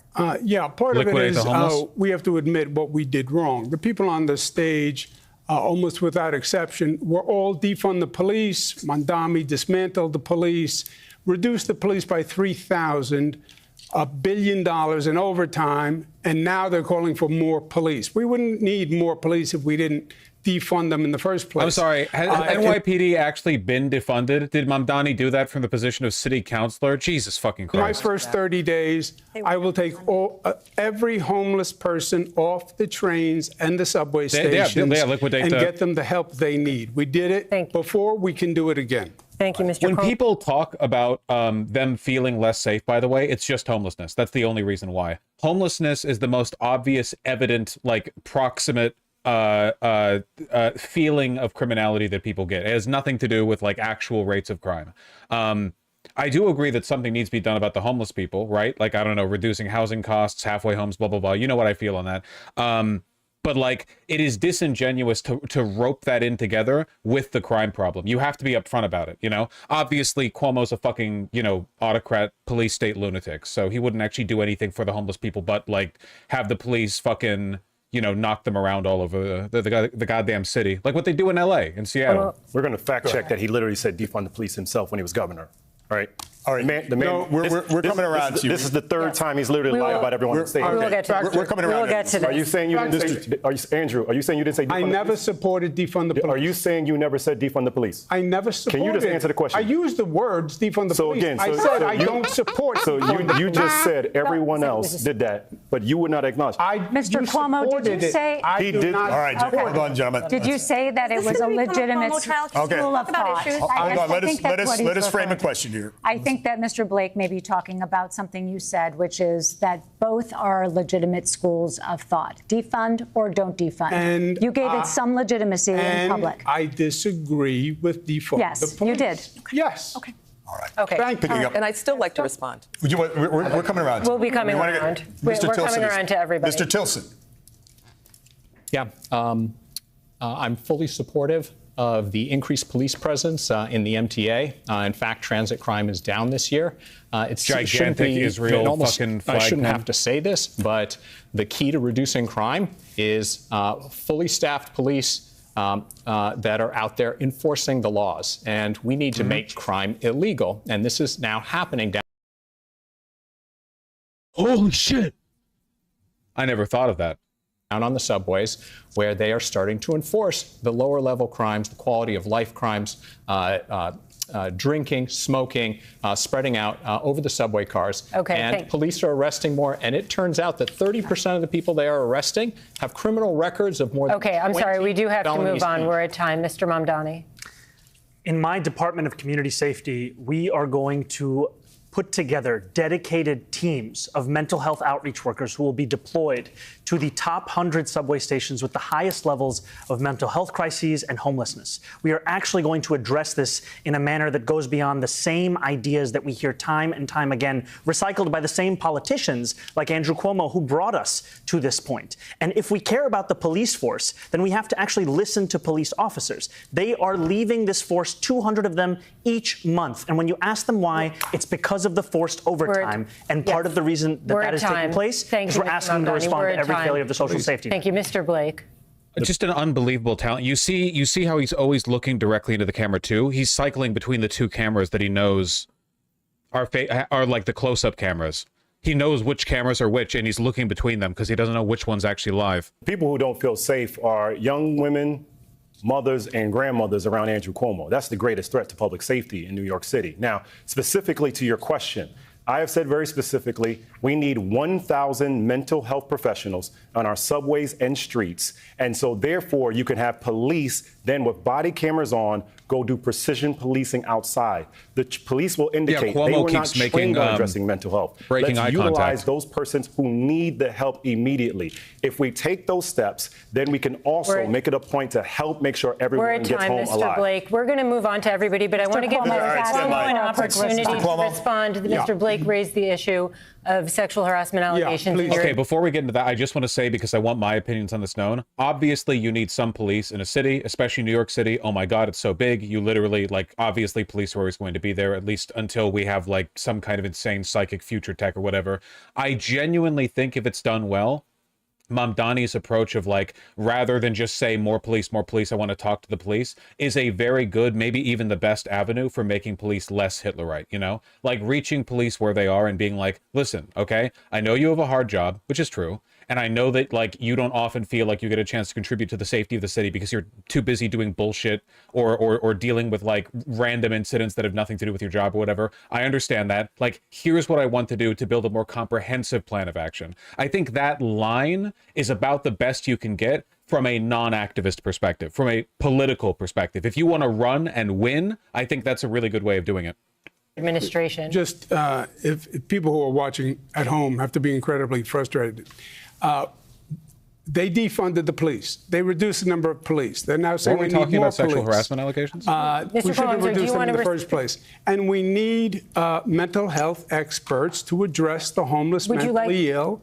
And we do that by getting them off the train so we can assess them and get them to mental health. Would you like to respond to Mr. Blake's Every comment woman about watching sexual tonight harassment? should listen right now. All right, that Andrew Cuomo would not respond when had a chance. I fucking about love sexual. this guy, dude. Every woman watching tonight. He's such a hater. He was just given a chance to actually address the clear claims that were stated and ignored it. Okay, we do have to move on because we have other candidates on stage and we want to hear about their subway safety plans. Mr. Stringer, can we please hear about your subway safety plan? I'm absolutely qualified to answer. Listen, gentlemen, listen. We are moving on from this question. You had an opportunity to respond. Mr. Stringer, please tell us your subway safety plan. Kids, it's grown-up time, so just give me a second, okay? Let me straighten this out for you. Thank you, Scott. We appreciate that. No, you got it, man. So look, we're spending $1.3 billion in police overtime because we don't have enough police officers. We have the lowest police count in a generation, so we need to hire 3,000 more cops. But in order to get them, we have to go into our communities and get the wonderful, diverse citizens to come into a department. But we also have to make it worthy of doing it. That's something I'm going to do. But look, I will say this to you. The crisis that we have is twofold. Also, unironically, making the police like less of a Hitlerite institution would probably bring in recruitment like crazy. Like, it is potentially a very rewarding job, both like socially and in terms of pay. And one of the major deterrents is the fact that everyone hates the police. And the reason everyone hates the police is because they're fucking awful. So if you made them less awful, you would fix the recruitment issue. Like, yeah, no shit. Right now, police don't like doing their job because nobody trusts them. Maybe they should be trustworthy? Question mark. Like, if we made them trustworthy. The only cop interaction that I ever saw when I was in New York City, by the way, was when I was leaving one of the MTA stations, and there were 3 cops just tearing into a guy for using the emergency exit that everyone else uses to leave. Like, it's like, oh, don't go through here unless you have super extra special permission. He went through because why the fuck not? And they were just tearing. They were being real cunts about it too. Like, I'm sorry, did you see the sign right there that says this is not for you? What made you think it was like that? Like, that's their job. 3 of them. Was he brown? No, actually, he was a white guy, but he was pretty scruffy looking, so maybe he was homeless. I don't know. Whatever. The point being, like, you know, you could. There are ways that you can make this better. Okay. Just about policing. It's about also helping the people who suffer from mental illness. And we have to align policing with the mental health initiative. Why Andrew Cuomo has the nerve to talk about defund when he signed the bail reform bill with loopholes that you didn't even read the bill. That is something that really caused the crime problem in our city. We're at time, Mr. Stringer. Ms. Adams. Thank you so much. To address this claim that everybody's called for defund, I have never called for defunding the police, and I never will. That's in the great. 2021 Eric budget Adams, of the congratulations City on your Council, transition. we were in a season of COVID, and many agencies had to be reallocated. Their funding had to be reallocated. Many agencies, not just the New York Police Department, but many. The City Council, our funding was even reduced during that season of COVID. But my public safety agenda calls for police to be taken out of social work and mental health, for our police to be paid what they are worth. We have always supported a budget that reinforces our police department. Thank you, Ms. Adams. We're at time. Mr. Lander, again, the question is about looking forward, your subway safety plan. Yeah, I've got a dear friend whose middle school daughter, who takes the train to school, was pushed to the ground by a homeless person with serious mental illness. This is a big deal for all of our families, which is why I have a ready on day one, detailed, clear plan to end street homelessness for people with serious mental illness. We don't have to be a city where a couple thousand of our mentally ill neighbors cycle from subway to street to hospital to jail and back again. It's a plan called Housing First. It will work. No, that he's correct, and that sells. Yeah, Housing First is how you do it, for sure. Yeah, it is true that like even a tiny percentage of the population of a city being homeless basically like ruins the city. Especially something like a subway where you like there are people sleeping on the benches or whatever, like inside the subways, you know? You have to go back, though, because in the prior round, the former governor told a lie sourced from Twitter about my wife. And when I go home tonight, I better be able to make clear it's 100% false, and he knows it. Thank you, Mr. Mario Lander. Cuomo famously campaigned and posted. Thank you, Mr. Lander. We're going to move this on. This can only be settled with blood. Okay, you have to attack him. Please don't talk. Please don't talk. We're going to try to get Cuomo. much Let your in as we can. If you don't lie about my wife, I'll be good the rest of the time. Thank you. Okay, we are all familiar with what it's like to try to buy toothpaste or beauty products at the local drugstore and having to wait for it to be unlocked. Shoplifting is a sad fact of life in this city right now, and many in law enforcement blame bail reform. Remember, those changes in grocery stores and drugstores and stuff were implemented in large part after the Walgreens used testimony from a cop who made it up, saying that organized shoplifting was massively on the rise. In fact, the Walgreens CEO has since retracted that and apologized, and they've been scaling it back since. So the only reason shit's locked up now and you have to wait like 5 minutes for a guy to come over and unlock it is like inertia. It's corporate disinformation and the inertia of it. Shoplifters can no longer be held in jail. So they get arrested, they most often receive a ticket to appear in court, and they're usually released to steal again. That's how law enforcement describes it again and again. So we have a few specific questions, and you're going to have 30 seconds to answer. Mr. Cuomo, we will start with you because you signed the bail reform legislation. Governor Hochul has made some changes since you did that. Do you think bail reform is working, and how would you stop shoplifting and other low-level repeat crimes? You have 30 Liquidate homeless people. I actually saw in a CVS once, they had the section where all the like adult diapers were locked up. That shit, dude, they're gonna shit themselves. There's no fucking way people are like, ding-a-ding-ding, can somebody come over here and unlock the like, yeah, I need the adult diapers, hemorrhoid cream, yeah, can we, yeah, please, like the home enema kit, can we get all this, please? Jesus Christ, man. Humiliation ritual. seconds. Yes. Just to go back, if Mr. Lander says his office didn't approve 500,000 contracts, that his deputy approved, affiliated with his wife's organization. Every word a lie. The deputy reports to him. Every word a lie, yeah, and then, he knows. Well, then it's easy enough to check. Mr. Cuomo, you're using your time, just so you know. You're going to have 30 seconds. Yeah.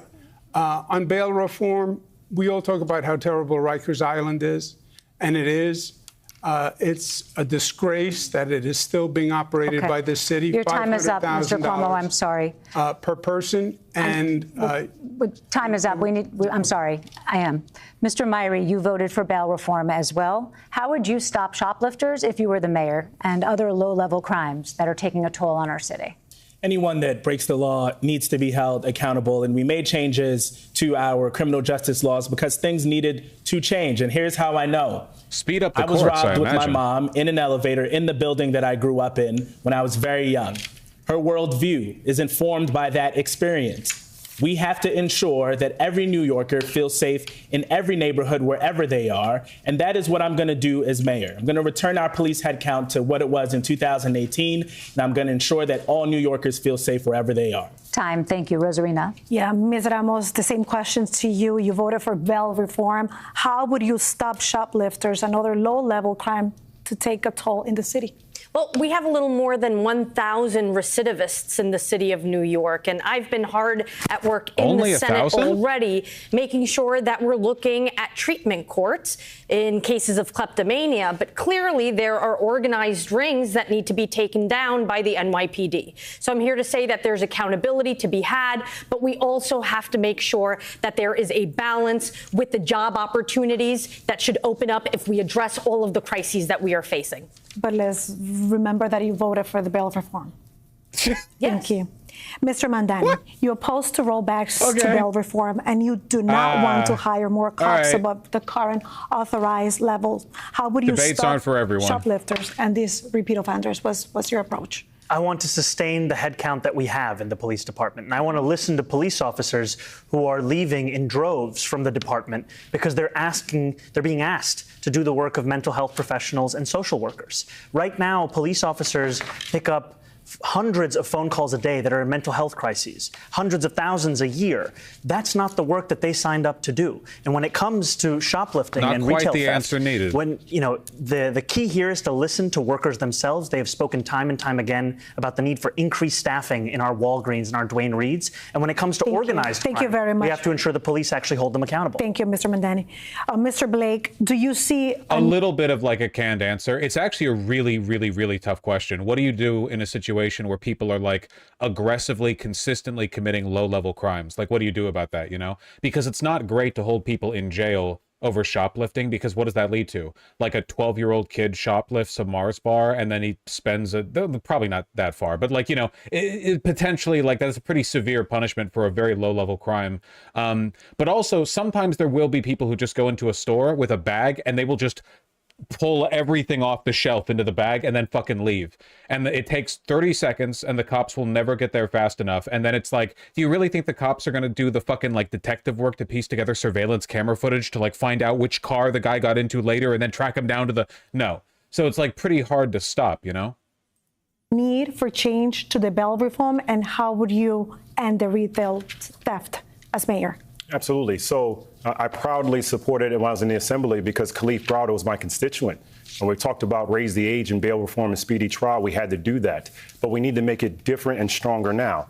And to your question, that means we have to hold repeat offenders more accountable, be much more attentive to that degree.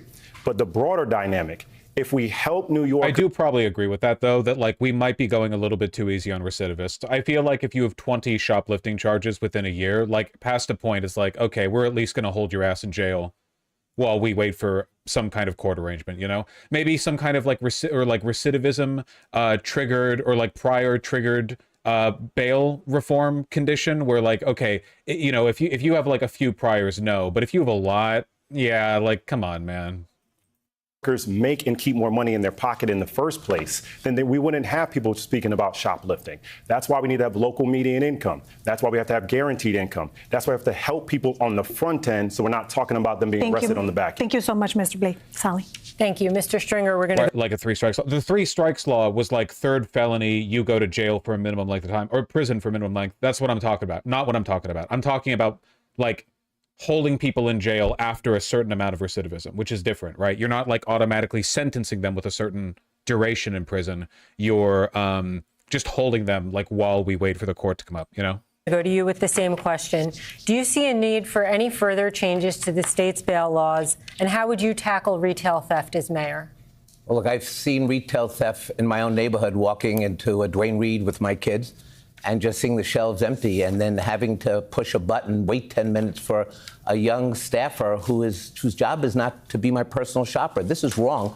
And that's why we need to put cops on the beat, working with the small businesses to root out the people who are constantly coming back to do this. But we also have to make sure that the people who are doing the stealing also have opportunities to get them the housing and the services that they need. See, we have to walk and chew gum at the same time when it comes to criminal justice. I just want, since you used your time, just a yes or no question. Do you see a need for further changes to the state's bail laws? Just yes or no. Look, I think right now it's been changed a couple of times. Okay. When Cuomo, let me just say, when Cuomo signed it, he didn't do the work of a mayor or governor. The mayor and the governor are supposed to go through legislation and find the loopholes, and he didn't do that, and that's too bad. We're moving on to Ms. Adams. Ms. Adams, same question to you. Do you see any need for changes to the state's bail laws, and how do you plan to tackle retail theft as mayor? Well, the state just made some adjustments and some tweaks, so let's see how that goes. We need to take a look at the ringleaders at the higher levels of the folks that are carrying and actually doing the stealing. Low-level criminals are wasting away on Rikers Island. Some have committed suicide under this current administration. So what we need to do as far as public safety is concerned, I will fill the over 2,000 vacancies within the NYPD in my first 8 months as mayor. This is what we need to look at. Others are looking at bringing in thousands and thousands of police officers. We have vacancies to fill. This will work. This is what our NYPD needs, better management. Okay, thank you. Mr. Lander, do you see a need for changes to bail reform, and what would you do as mayor about this retail theft?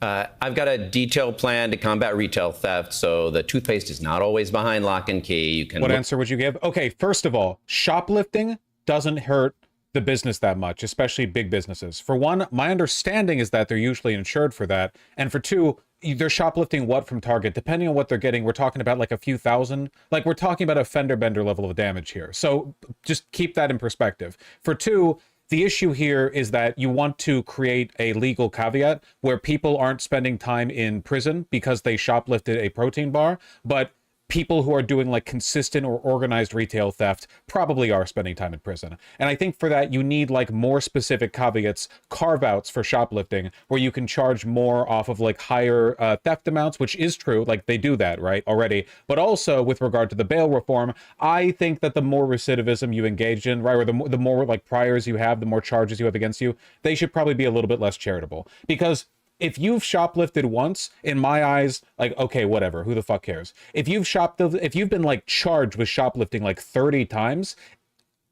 eventually you have to expect the state's going to catch up to you a bit. And I don't necessarily think that's a bad thing. I just think it's really fucking complicated. And I do not think anybody can give like a clear, short answer to this question. How to stop shoplifting? Jesus, where has anyone succeeded in that, you know? Look it up on my website. To develop it, I took lessons from NYPD Commissioner Jessica Tisch, who I want to keep as commissioner because crime's coming down and accountability is going up.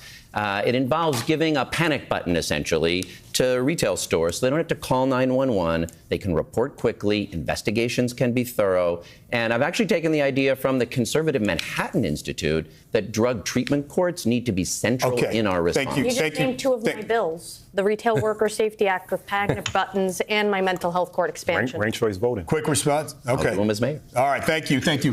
Sally, you had a quick question here. Yeah, well, I guess we also for Mr. Tilson. Yes. Mr. Tilson, I'm going to let you... A better social safety net would reduce desperation, therefore reducing crimes of necessity. True, but not all shoplifting is crimes of necessity. There are groups that will do mass shoplifting to fence the stuff they get. Like, the lefty response is, if you see someone shoplifting baby formula, no, you don't, which, like, yeah, I agree with. I don't really give a fuck if like a hungry mother is shoplifting baby formula. But there is a lot of shoplifting that is done that is clearly just like, well, you know, petty theft to turn a profit, you know? And it's difficult to carve laws that like treat these cases differently. Respond, but just on that, Jessica. Yeah, I guess because Mr. Lander brought her up, just a quick show of hands, who else would keep Jessica Tisch as police commissioner? Okay, thank you. Haven't decided yet. Okay. Correct. All right. Mr. Tilson, you said you would cut crime by 50%. Do you want changes to bail reform? What can you do to tackle this low-level crime? Yeah, well, I do very much believe we need to make substantial changes to bail reform and discovery reform, both of which went too far. Like what I said earlier, we basically decriminalized all low-level crime. Shocker, it went way up. So what a shocker. The guy with the giant Israel hostages flag is the most tough on crime person here, apparently. Phenomenal. To have more police officers enforcing the law, and we need to change the legislation such that prosecutors can actually punish repeat offenders. I just talked to a cop right here in Midtown North last week who told me they're down from 300 cops to 120, and they have to fill out so much paperwork when they make an arrest that the criminal is back out onto the street before they're finished with the paper. All right, Mr. Tilson, thank you. Rosalina. Thank you, David. Now we're going to talk about e-bikes. Bicycle deaths in the city have reached record heights in the recent years, with injuries also surging, many involving, of course, e-bikes. Just the past hour, Mayor Adams announced a plan to impose a 15-mile-per-hour speed limit on e-bikes Do you believe this is the right way to improve? I agree with this. Just flat out, like the beginning, I agree with this. I feel like we're reaching a point where, because of lithium-ion batteries, e-bikes and e-scooters have gotten to be like a viable way of getting around the city.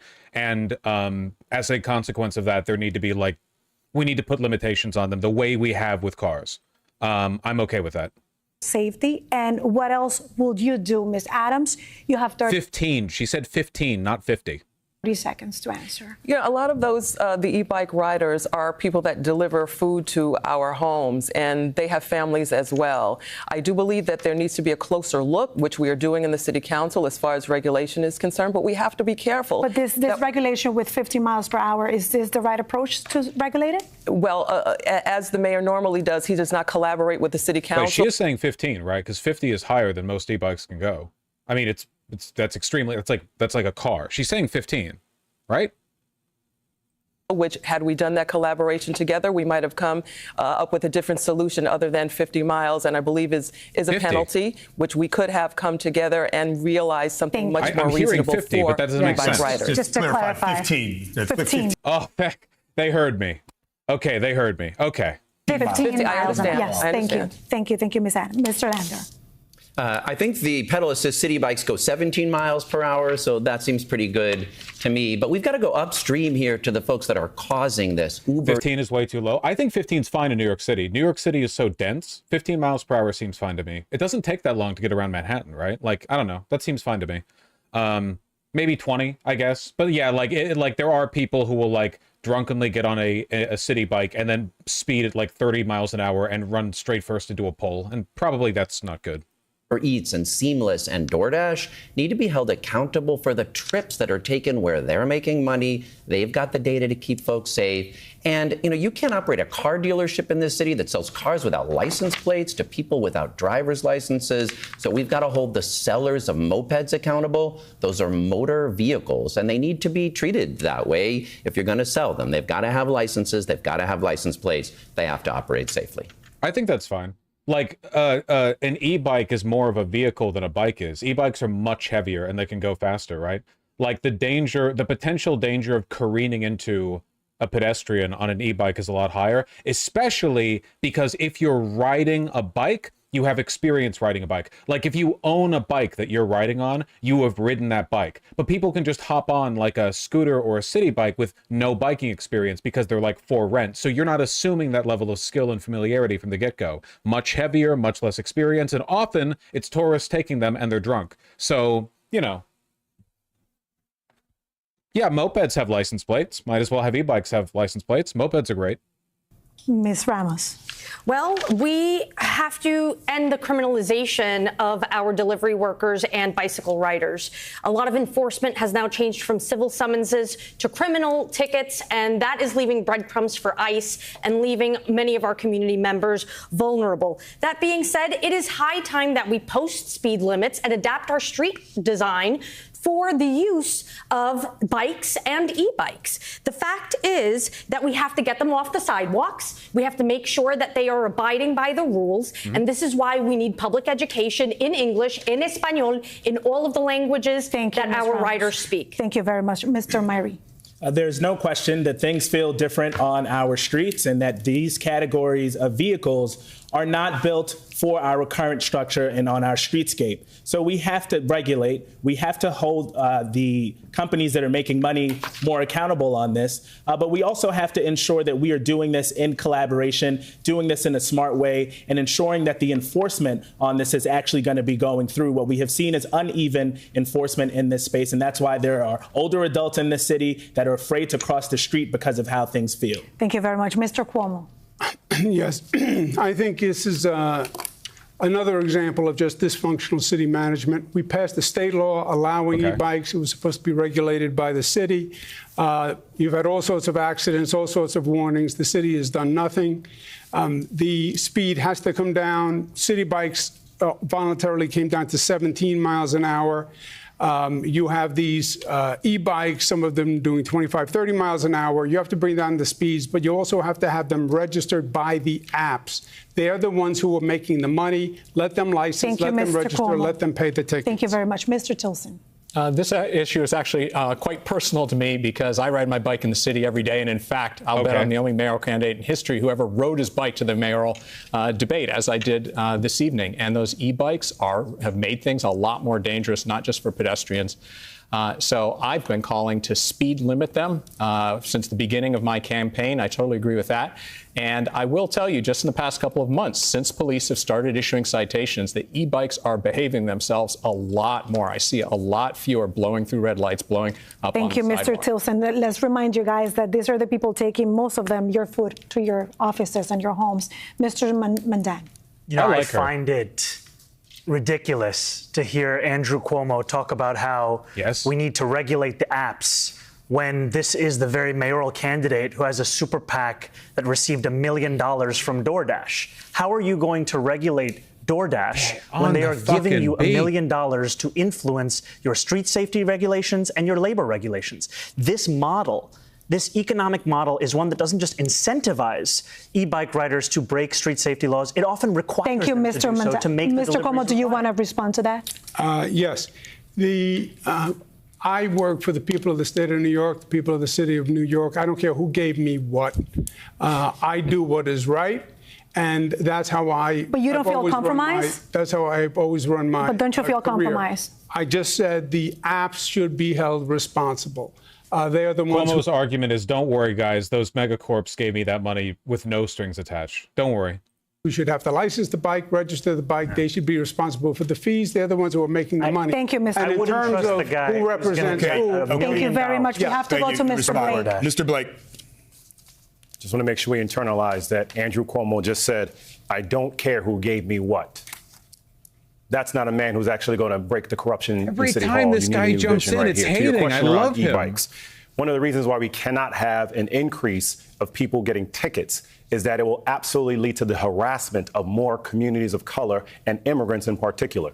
Now, we definitely have to focus on what's happening around speed limits, but also how to reimagine what our city can be, because we cannot continue to have a 2025 city with a 1905 infrastructure. Mr. Blake, so we've laid out the vision at BlakeForNYC.com on how to address e-bikes as well as a new city. Mr. Stringer. Let me start by asking, just answering the question. Yes, I think 15 miles an hour is reasonable, and I think the mayor is right about this.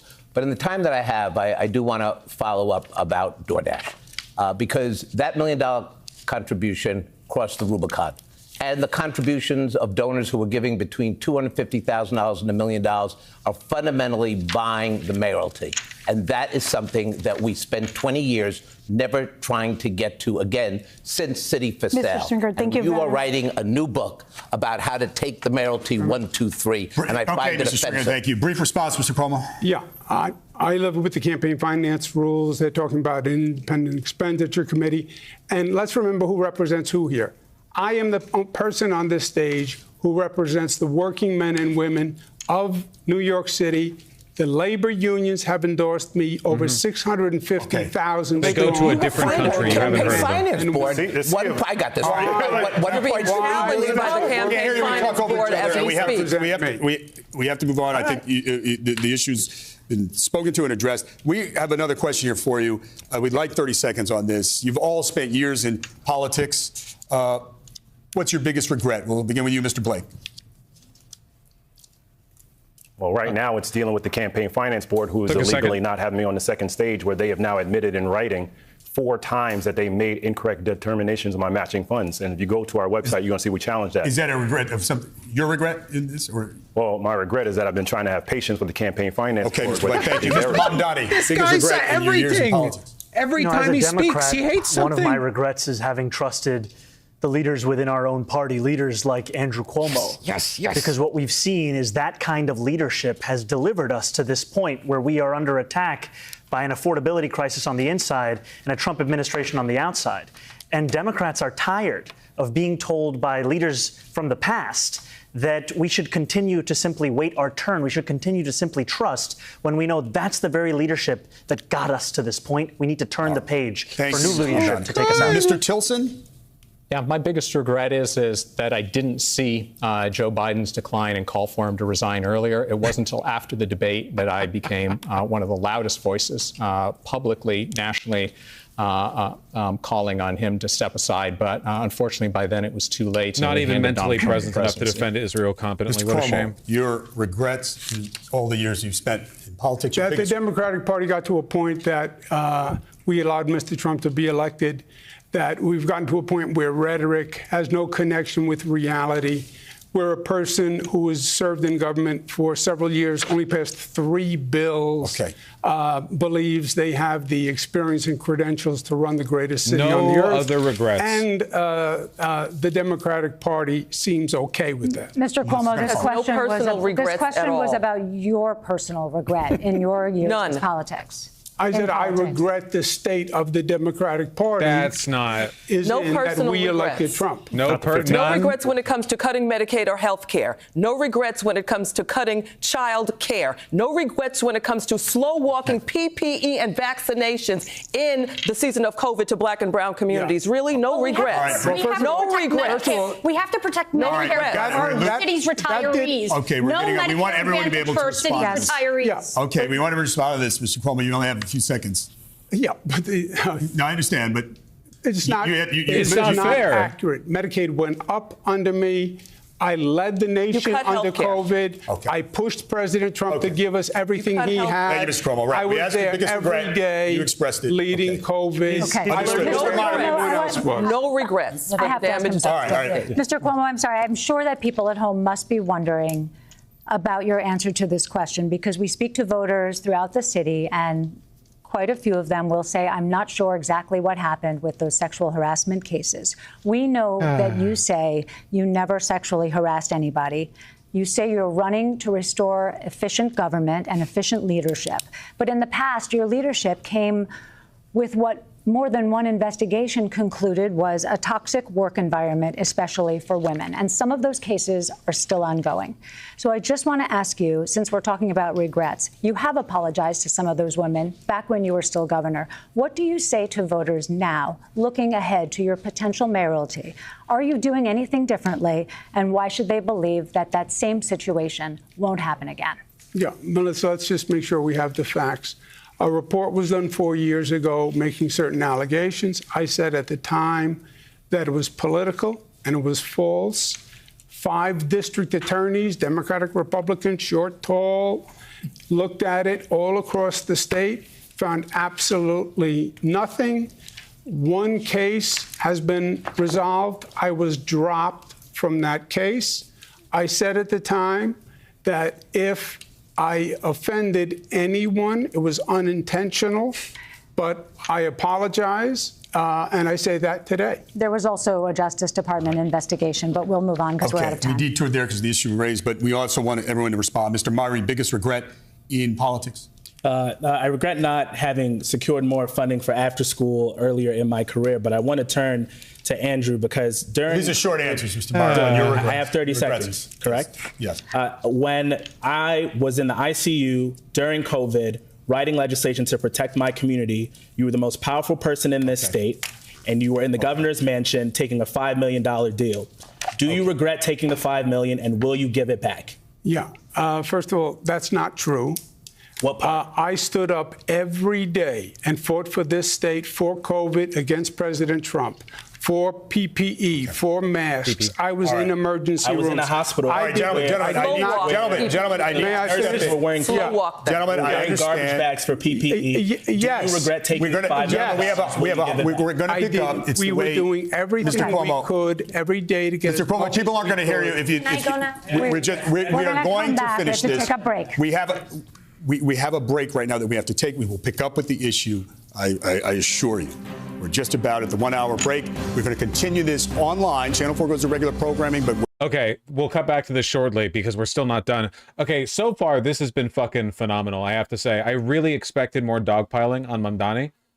It seems like, honestly, Cuomo is so odious, Cuomo is so hateable that everyone is just like, nah, like as long as we're here, we might as well shit talk him.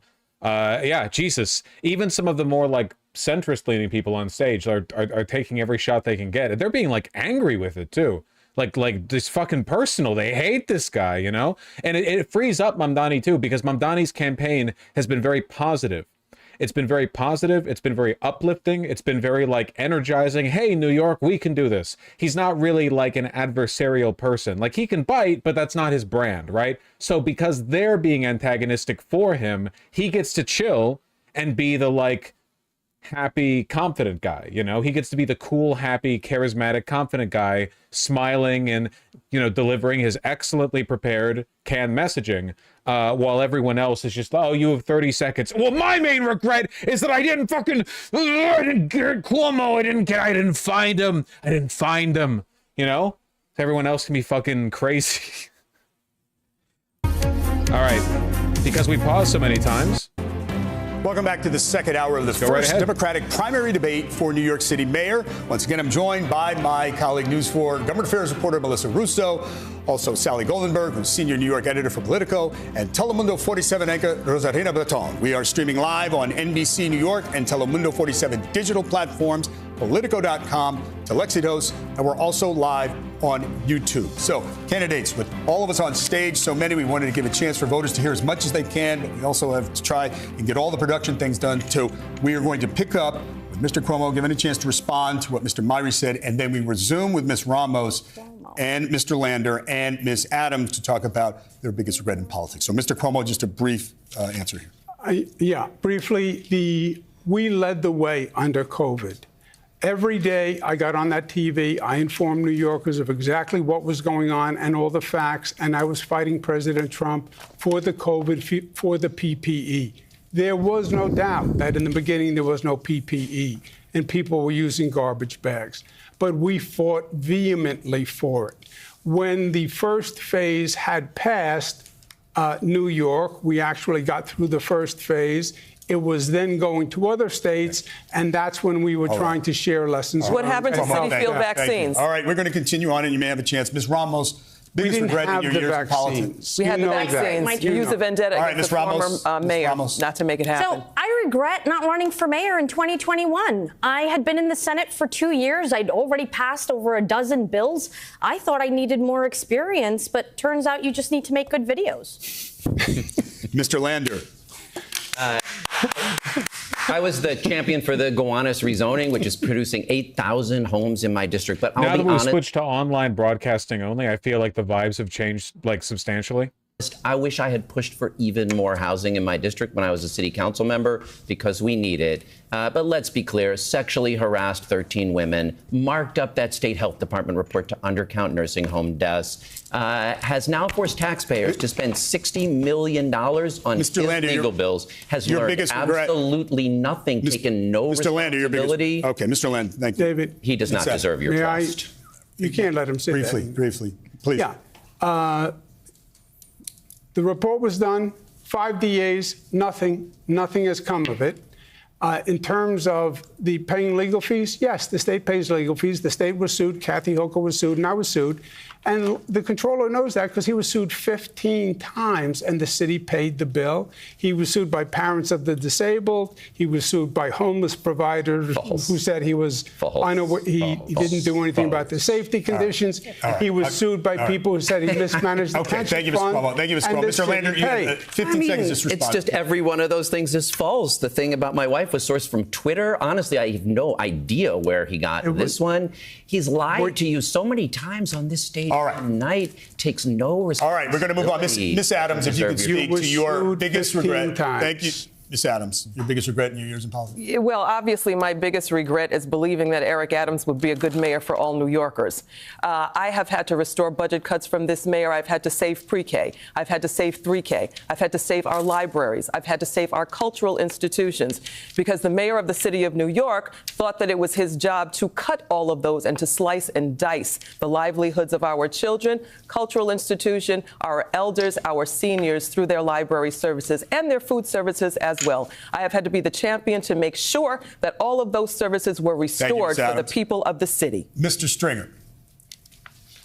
I've thought about this question through my career, and I would say that the biggest regret from a policy perspective was when my mom died of COVID before her time, and she was a great trailblazer, the first woman elected city council in Washington Heights back in the day. She was a real fighter, but she lost the fight with COVID. I really wish, before I left the comptroller's office, that, like with so many other issues, I really was able to really build a COVID recovery plan for the city. Thank you, Mr. And I just Stringer. ran out of time. We'll continue with Telemundo anchor Rosalina. I thought for a second he was going to say, I regret that Andrew Cuomo sent my mother to her death. I was so ready for that. Like an insane fucking... Oh my God. I was like tensing up waiting for it. Thank you, David. A very important issue for my viewers in Telemundo 47. We're going to talk about immigration, okay? So, as we know, President Trump wants to abolish sanctuary cities like New York, and his administration has applied pressure to force cooperation on deportation. So, to understand a little bit more this issue, we're going to give you couple of scenarios, hypothetical scenarios, and you're going to have a minute to answer this one. Mr. Cuomo, we are going to begin with you. Let's say ICE notifies your city-run hospitals that they must stop offering medical care to undocumented patients, or the federal government is going to withhold millions of dollars in funding. What do you do? I've gone through this with Mr. Trump before with ICE. But what would you do now? You cannot give in to Mr. Trump and his demands. You cannot.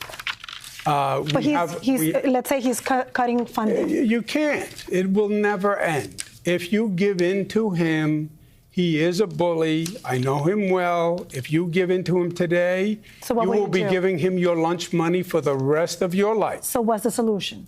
You have to fight him. And the way you fight him is not by suing him. Yes, of course you sue him, but he gets sued 10 times before he gets out of bed in the morning. Right? Kind of like you. That doesn't And the bother lawsuits him, are winning, right? by the way. We need a national coalition, which we can put together, of like-minded states and cities that will oppose these actions. And then we're going to have to eventually beat him politically in the Congress. But you cannot give in to his demands. Thank you, Mr. Cuomo. Mr. Chilson? Yeah, I mean, Donald Trump throws 50 tweets a day up there, and most of the time you just ignore him. If he actually does act illegally to try and blackmail us, you have to sue to restore that funding. I am appalled by what Trump is doing to terrorize immigrant communities and demonize immigrants in general, and that's an area I will fight him tooth and nail. Mr. Mandani? Our city is under attack by an authoritarian Trump administration. And it is under attack that is now being echoed by Trump's allies right here in New York City. And I say that as someone who would be the first immigrant mayor of the city in generations, someone who just yesterday had a sitting elected official call for me to be deported. This is not an intellectual exercise for the people of New York City. We deserve to have a mayor who is not funded by the same billionaires that put Donald Trump in D.C. We deserve to have a mayor who will actually fight back. And the way that we fight back is ensure that our local institutions continue to provide the services to each and every New Yorker. But the question is, how can you protect those people? Going to hospitals, how can you protect them? Here's the thing. The Donald Trump administration will use the fact that they fund 7% of our city budget as leverage over us to try and give up whichever category of New Yorkers they are pursuing in that day. Ultimately, what we need to do is tell those same institutions we will provide them that funding, and we'll get that funding by taxing the 1% and the wealthiest corporations right here in New York State. Thank you so much. Mr. Blake, I'm going to remind you the question is, ICE notifies the hospitals that they're going to be... It is true, by the way. Like, the most important thing you need to do is make sure that your jurisdiction is independent, right? New York City does get money from the federal government. Look what they did with Harvard, for example, the federal endowment. They're doing it with Columbia now. The number one thing they can go after is your purse strings. So if you are capable of paying your own budget on your own, keep in mind, a city government can't borrow the way the government can. When the government borrows, it just prints more money.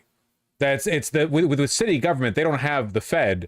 They have to literally borrow, like on a loan, or get the money from somewhere. So making sure you're solvent on your own really insulates you against those attacks. They're not going to offer care to immigrants. How can you solve this situation? As a son of Jamaican immigrants, where I was born with a heart murmur in North Central Bronx Hospital, and my mom that's watching right now, and my wife who's Jamaican and Honduran, this is important for us to expand the conversation of what's happening. To your question, we create the protections by designating hospitals, schools, community centers, places of worship as safe havens where ICE is not permitted to enter unless there's a signed judicial warrant. Moreover, we have to expand the conversation. We've made very clear we will remain a sanctuary city to make sure that we are protected, full stop.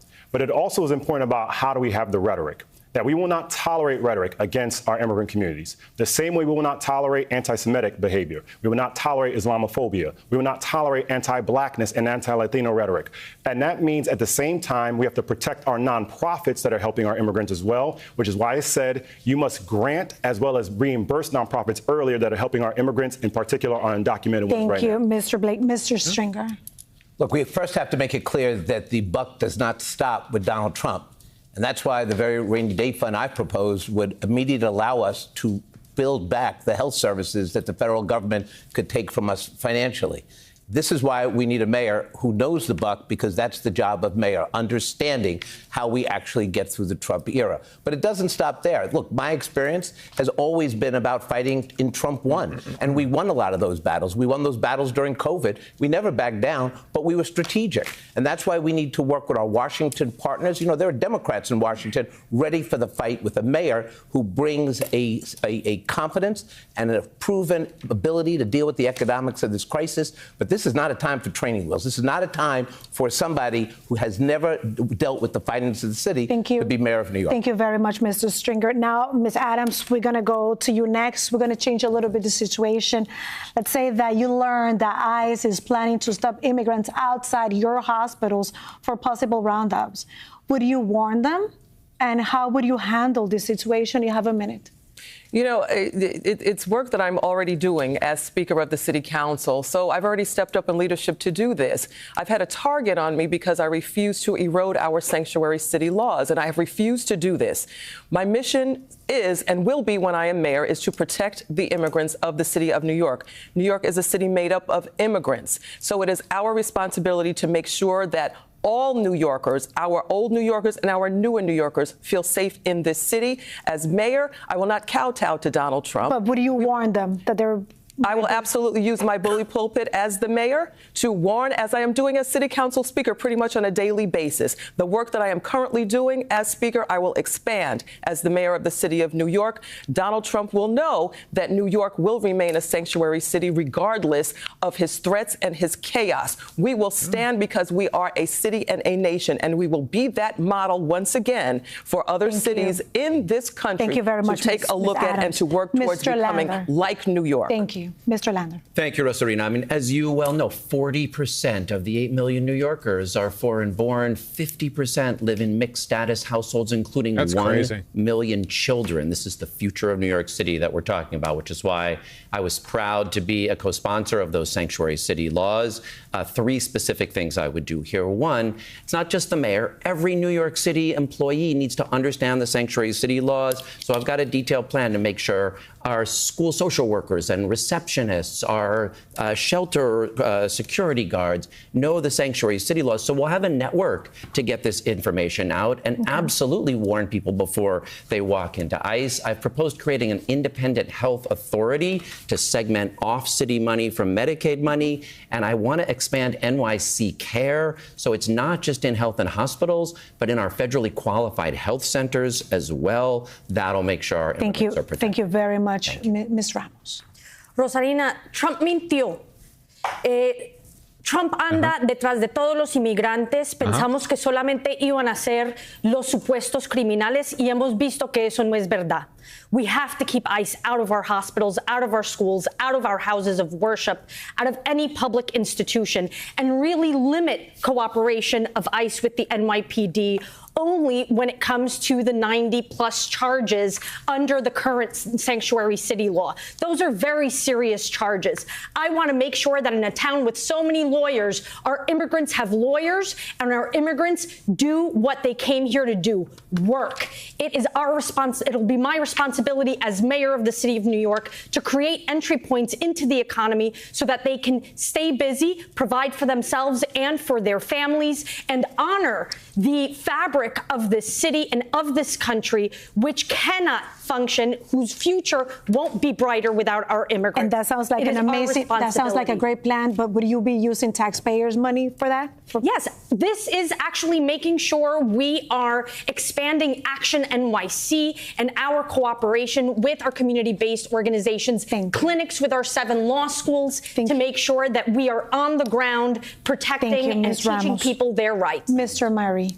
This isn't just a hypothetical for me. I grew up with pretty severe asthma, and both of my parents would take me to a city hospital, Kings County Hospital, when I had an asthma attack. They weren't documented then, but they knew that the city had their back. So not only would I be warning, I would be assuring them that we had their back right now. Sanctuary city laws used to not be political. Well-known progressive Rudy Giuliani stood up for our sanctuary city laws because he understood what this community meant to our city. I plan on doing the same. This isn't a time for us to give half measures to say, well, maybe under this circumstance and maybe under that circumstance. It's a funny bit. We have to stand up. They are snatching people out of our schools. They're snatching people out of our courthouses. We cannot stand for that in this moment. I have a frontline agenda. I want to hire 50 more lawyers to the law department. I want to go on the offensive. I want to utilize the 10th Amendment to ensure that we are not carrying out the federal government's immigration policies. We have to stand up in this moment. That's what I'll be as the next Thank you, Mr. Murray. Sally? Thank you. Let's move on to another very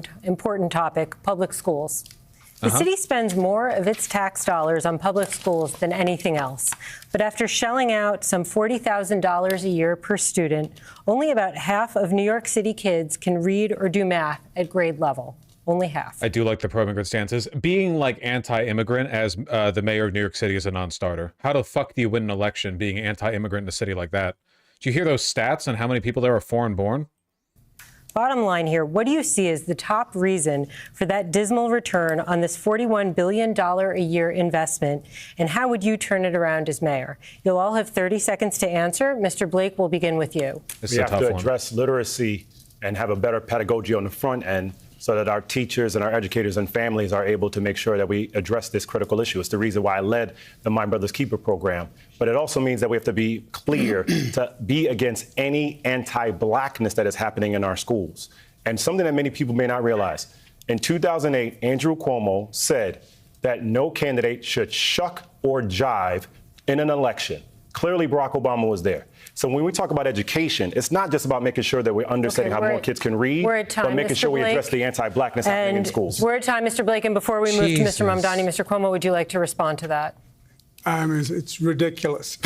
So no. What about it is ridiculous? Is it inaccurate that you said in 2008? I never insulted President Obama. Is Mr. Mamdani said he is a liar. Is the quote incorrect? And evil. This is I never insulted. Okay, not hearing He's not an saying he didn't say that. In 2008. I never. In 2008. We do have to move on because many people do want to hear about public education, so we're going to move on to Mr. Mamdani to discuss. Okay, you can have 45 seconds to answer, to respond to him, and please address the question about public schools. Yes, absolutely.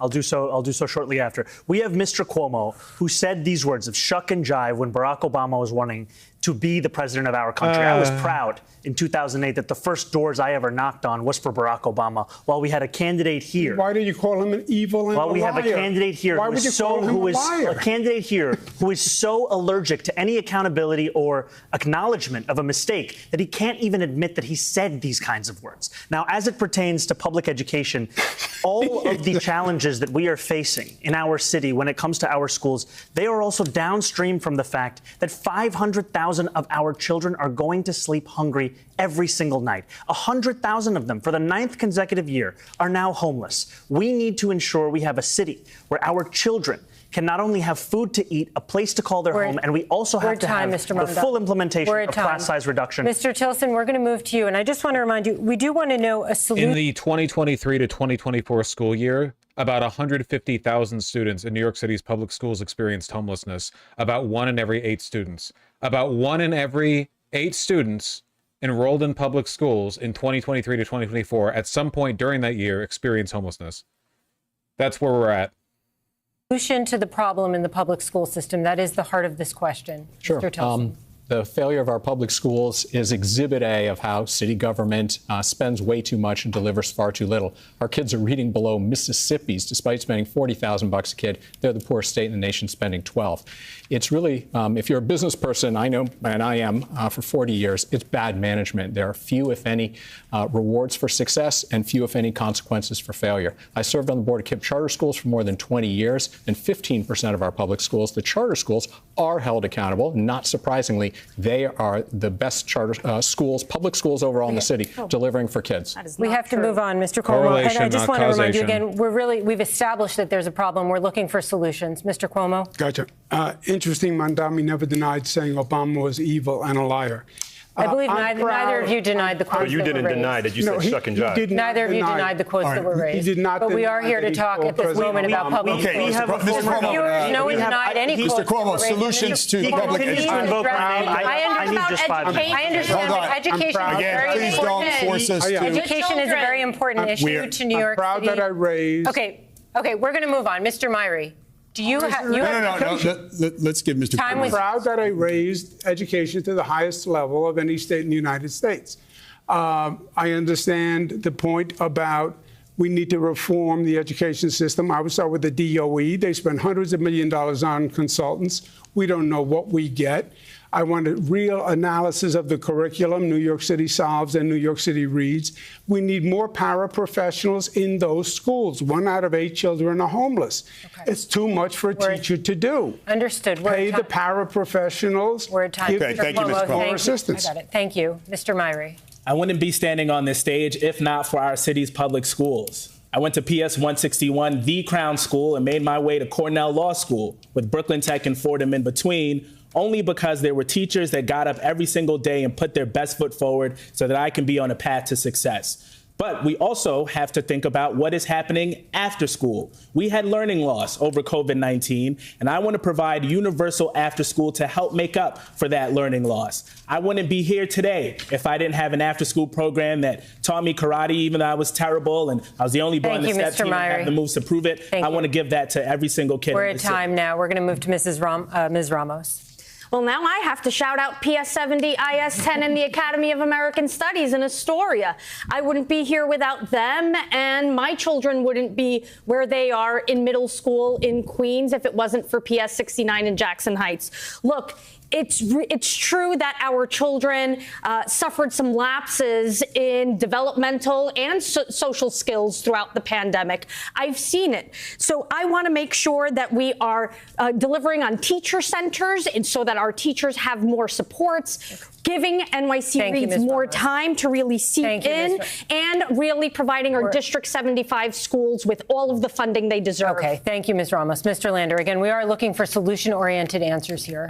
Both our kids also pre-K to 12 in New York City public schools. Shout out PS. Huge thing you could do in New York City that you couldn't do in a lot of places. In New York City specifically, you need to expand the school bus routes.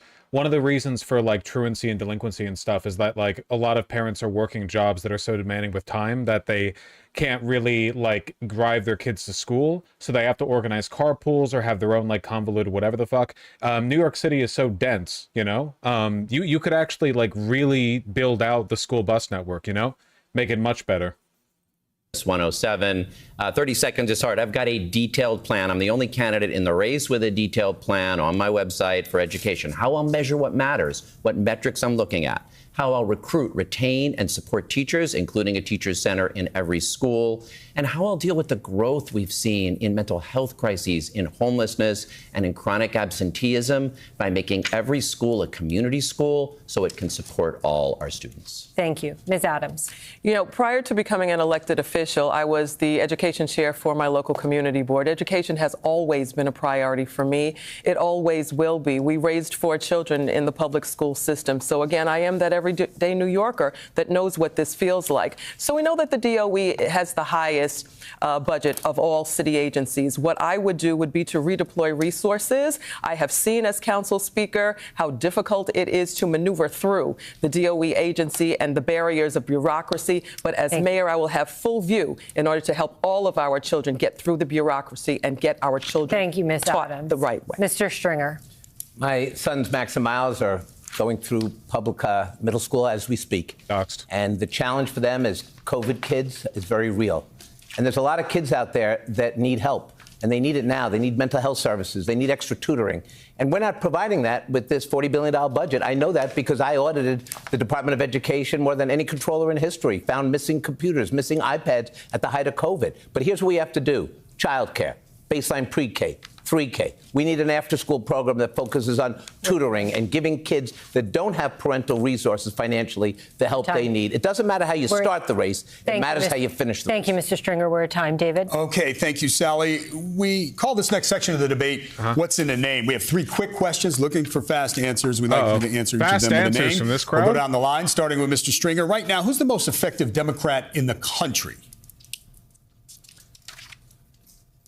Very quick, very good. It's not Eric Adams. Very good. I would say the most effective Democrat right now is Hakeem Jeffries. Okay. Mr. Blake? I would say myself because I actually defeated Donald Trump when I was vice chair of the DNC. Mr. Mamdani? Mayor Wu of Boston. Mr. Tilson? My old friend Cory Booker, after his 25-hour Herculean Thank you, Mr. Tilson. Mr. Cuomo? Hakeem Jeffries. Mr. Myrie? Majority Leader Andrea Stewart-Cousins. Ms. Ramos? Maryland Governor Moore. Mr. Lander? Boston Mayor Michelle Wu. Ms. Adams? I would have to say the next speaker would be Hakeem Jeffries. In the primary, voters will be ranking you 1 through 5, number 1 being their top choice for mayor. So we break up the order and start with Mr. Cuomo. Assuming you rank yourself number 1, who on this stage would you rank number 2? I'd leave it to the voters. So you would not put a name in, or you're not sure? No, I'd leave it to the voters. Okay. Mr. Tilson? I haven't decided on my number 2, but I'm an ABZ. No disrespect, Zoran, but I think his policies are dangerous. Okay. Mr. Mamdani? I'm more of an ABC guy, anybody but Cuomo. I'll be telling my voters, however, who to rank number 2 before Election Day. Okay, no names yet. Mr. Blake? I'm going to take the Andrew Cuomo approach and not answer your question. Mr. Stringer? This fucking guy, dude. Jesus Christ. I'm undoing the endorsement, okay? Vote for this guy, okay? I don't know. He's funny. Supposed to make news at these debates, right? No, just joking. My second choice really will be based on who I think would be the second best mayor on the stage. Ms. Adams? I also would rank myself number 1, of course. But we will not be breaking news as far as who my number 2 will be tonight. All right, Mr. Lander? Andrew Cuomo has shown you many times tonight why he should not be anywhere on your ballot. Ms. Ramos? Well, I think this debate is really good food for thought and will give us all a better idea. I'm hoping to have a better idea by the end of tonight. Mr. Myrie? Literally, like, the question is, who on stage do you like? And everyone's answer is, well, I fucking hate Cuomo. But apart from that, no comment. Stay tuned. All right. The last one, we'll start with Mr. Stringer again going around. 4 years ago, in the race for mayor, who did you rank first on your ballot for the Democratic primary? That was tough. I conferred with my wife, and we said Stringer number 1. Okay, thank you. Mr. Blake? Maya Wiley, I co-chaired our campaign, and our city would be much better right now if Maya Wiley was mayor. Mr. Mamdani? Maya Wiley. Mr. Tilson? Catherine Garcia. Mr. Cuomo? I would have done Eric Adams. Did he live in New York City to He even did not. vote? He said he would have done. You said you I think it was about 30 years since he lived here, right? Mr. Meyer? I ranked Maya first. Ms. Ramos? I voted for Maya Wiley. Mr. Lander? Maya Wiley 1, Catherine Garcia 2. Ms. Adams? My biggest regret was voting for Eric Adams, number 1, with Maya a very close second. Kathy Garcia was. All right, thank you. Well, I'm not ranking any of you. All right, thank you, Kenneth. Sally. Okay, we're going to move on to housing. You've all made housing a top priority in your campaigns. And as you all know, the city is in a housing crisis with a vacancy rate of just 1.4%. We'd like you to explain your proposed solutions to this housing crisis and how you would pay for it. You'll have 1 minute to answer this question. Mr. Tilson, we'll begin with you. Sure. Well, as I discussed about an hour ago, the key, I think, is to unleash the private sector to build a lot more supply, which wouldn't just stabilize rents. We have the highest rents in the country. We need to bring them down. I think they can come down by 20%.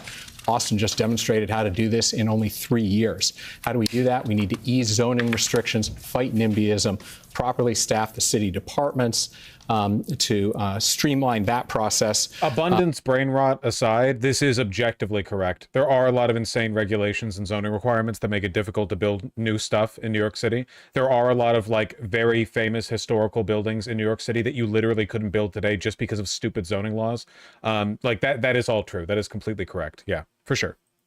Overall, just speed up the process. It's taking 4 years to build, start to finish, and it should take only 2. I will say my plan is basically the opposite of Zoran's. He wants the city to build all new affordable housing, which I think the city has we've seen the city is no good at building and operating housing. He would also saddle us, he proposes, with $70 billion of debt. This would end up looking like California's high-speed rail project. Nothing accomplished. We're at time. Thank you, Mr. Tilson. Mr. Cuomo, how would you try to resolve the housing crisis, and how would you pay for it? Yeah, it's a desperate problem. I built housing for the homeless in my 20s. Excuse me. I served as HUD secretary and built housing literally all across the nation, hundreds of thousands of units. We need to blow up HPD. It's an obstacle. The city council is a bottleneck. We have to use faith-based I'd like to respond to that. We need to use vacant city land. I've shown that I know how to build. Look at LaGuardia Airport, look at the Kosciuszko Bridge, look at the 2nd Avenue subway. I know how to get things done. And that's what this election is all about. Not plans, plans, plans. Who can get something done? Ms. Adams, yes, if you would like to very briefly respond to that since he invoked the city council. Yes, I would. And the former governor's response really does show... The problem with just leaving it to the private sector and not having government housing, though, is that we've seen what happens when the private sector is allowed to build more housing in cities. They build giant high-rise luxury condos, and then they hope and wait for like a billionaire to move in. And the problem is, in New York City, there's always a billionaire waiting to move in. That's the problem. Financially, it makes the most sense to build the most luxury apartments or houses possible because there's infinite demand for living in New York City. You'll never run out. The demand is uncapped. So if you want to maintain like a reasonable class composition of the city and not turn it into a shit pit play box for billionaires like Dubai, you need to build housing that is kept affordable for regular people. Otherwise, you have a core city, you have Manhattan that is unaffordable unless you make 7 figures a year, and all the jobs in Manhattan are filled by people who travel in from New Jersey or from Queens or the Bronx. How disconnected he is to the work of the city. Unlike myself, who is currently still in city governance, the only person on this stage actually that has experience of city governance and doing already walked 120,000 units of housing for the people of the city of New York. So the city council is not bottlenecking anything. Maybe perhaps 10, 20 years ago, when you were a governor, that was happening. But under my leadership, we have a brand new culture in the city council where we are actually working for the people to make sure that housing is built, and housing is built now. Welcome back, guys. Very, very briefly. Yeah, the mayor has an interesting proposal that I think we're going to see in the Charter Commission that talks about the role of the city council and expediting the approval mechanism. Okay, Mr. Myrie, your top solution to the housing crisis. You have 1 minute to discuss it. I grew up in a rent-stabilized apartment. It is a place that my mom, my parents were able to find, the only affordable place they were able to find to raise me to be on this stage right now. But that opportunity has slipped away for too many New Yorkers. My wife and I, we want to put down roots in the same neighborhood that we grew up in. When you walk down Bedford Avenue, everything costs $1 million. Who has $1 million?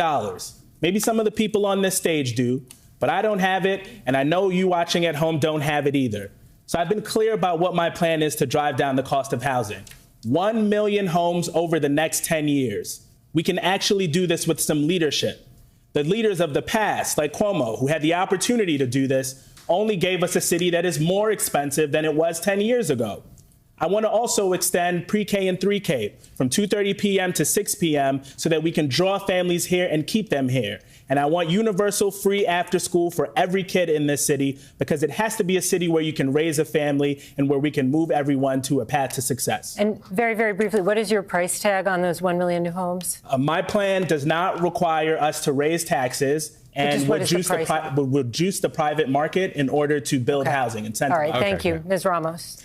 Property tax reform is at the crux of our affordable housing crisis in this city. What is 3K? I 3K want means to 3,000. make sure that we are helping homeowners and landlords bring down their costs. Water rates, the cost of water has skyrocketed in the past 3 years under the current administration. And then I want to freeze the rent. As a rent stabilized tenant, I know how tough it is to be able to keep up with rent.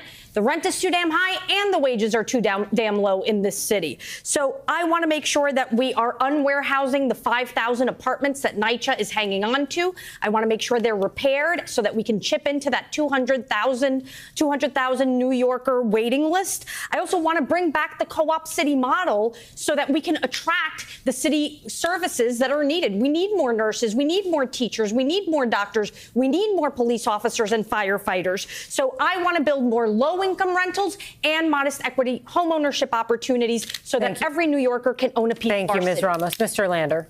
Everyone on the stage talks about affordable housing. I've spent 3 decades delivering it. Spent 15 years before I ever got into elected office with my sleeves rolled up, renovating abandoned buildings and vacant lots into affordable homes. In the city council, I was the champion for the Gowanus redevelopment, 8,000 new units, 3,000 genuinely affordable. Saved the 35,000 units of Signature Bank rent-stabilized housing when they were put at risk by Signature's failure. So I know how to do this. That's the leadership I'll bring to City Hall. He's not MAMDANI, but he's housing pretty cool. emergency on day one. I put out a detailed plan for how we can build 500,000 homes over the next 10 years, and I've laid out where, including 50,000 units in great new neighborhoods on 4 of the city's 12 city-owned golf courses. Might be losing the golf vote tonight, but we need the pathway to homeownership and genuine rental housing. I've also laid out detailed plans for how to fix HPD and NYCHA. I've got the management experience. I can deliver those homes. Thank you. For viewers at home, that's the Housing Department and the New York City Housing Authority. Thank you. Ms. Adams, given that you spoke about this before, we're going to give you 30 seconds to continue your answer. Yes, already doing the work. Don't need a manual or a transcript in order to do it. I'm already doing it currently as we speak. So I've already delivered thousands of affordable units to people of the city of New York. We can take a look at Innovation Queens, the largest privately developed structure that is coming up right now, unheard of. We can look at Bronx Metro North rezoning. We can also look at what we just passed 2 weeks ago, the Atlantic Avenue rezoning. And yes, we can take a look at the City for All, which will create over 80,000 brand new affordable units. We have to move on to Mr. Stringer. Doing the work. Thank you. Mr. Stringer, can you please talk about your housing plan and how you would pay for it? It's such a spread out debate this housing crisis is there going to be another debate, or is this the only one? We've confronted housing issues in the past. Mayor stepped up and didn't do the minimum. They did the maximum. LaGuardia built 2,200 public housing. Oh, yeah, the guy was complaining that he didn't get into the second debate. The greatest integrated housing program in a generation was also built. Right now, all we do is have luxury developers propose projects that gives us affordable housing. I want to upend this. My plan, take 1,000 vacant lots, build the affordable housing that we need. You give the land to not-for-profits, to community-based organizations. We're in the game. This is not pie in the sky. I can't say to you tonight, given my 30 years of experience, that anyone has a plan to build 1 million homes or 500,000 homes in 10 years. Don't believe it. Believe what we can do in the next 2 years. That's the first step. Lastly, we also have to recognize who can best do this work. As controller, I financed affordable housing all over the city. As borough president, I didn't do 1 or 2 rezonings. That was my life's work for 8 years. And we transformed so many parcels of land into affordable housing. We have to move on. Mr. Blake. It is a lot of yapping. It's a tough topic. You have to actually go through the journey. My mama overcame homelessness. We sold dinners to pay rent in South Bronx. And so this is not about a report from me. This is about reality. So how do we fix the crisis? We need local median income because area median income is not working. We need to end credit scores being utilized for housing applications, and we need to increase the income limits on housing applications, especially to protect all of our New Yorkers. When you think about what's happening in Rochdale Village right now with an unfair tax increase, the protections that have to happen at Co-op City or Concourse Village, Tracy's Towers, just to name a few. But then we got to go a step further. For public housing and those that are living in NYC, for those who have not helped you with heat and hot water, they need to go to jail because they are not being held accountable to actually fight for you. And so when we talk about the actual vision of a housing plan, if you go to blakefornyc.com, you will see the welcome home vision, because we want to make sure you can afford the home you deserve. Mr. Blake, we're at time. Just a very quick follow-up. Who are you implying should be going to jail? The individuals that are working at NYC that were a part of a bribery scheme that has been unveiled and uncovered, where it's been very clear that they were taking in bribes thank you. We do and not actually fix what's happening in the residences. Okay, thank you. Mr. Mamdani, we'll go to you. If you are one of the close to 2.5 million New Yorkers who live in rent-stabilized housing, I will freeze your rent. And I will do that because you have a median household income of $60,000 while your landlord profits have increased by 12%.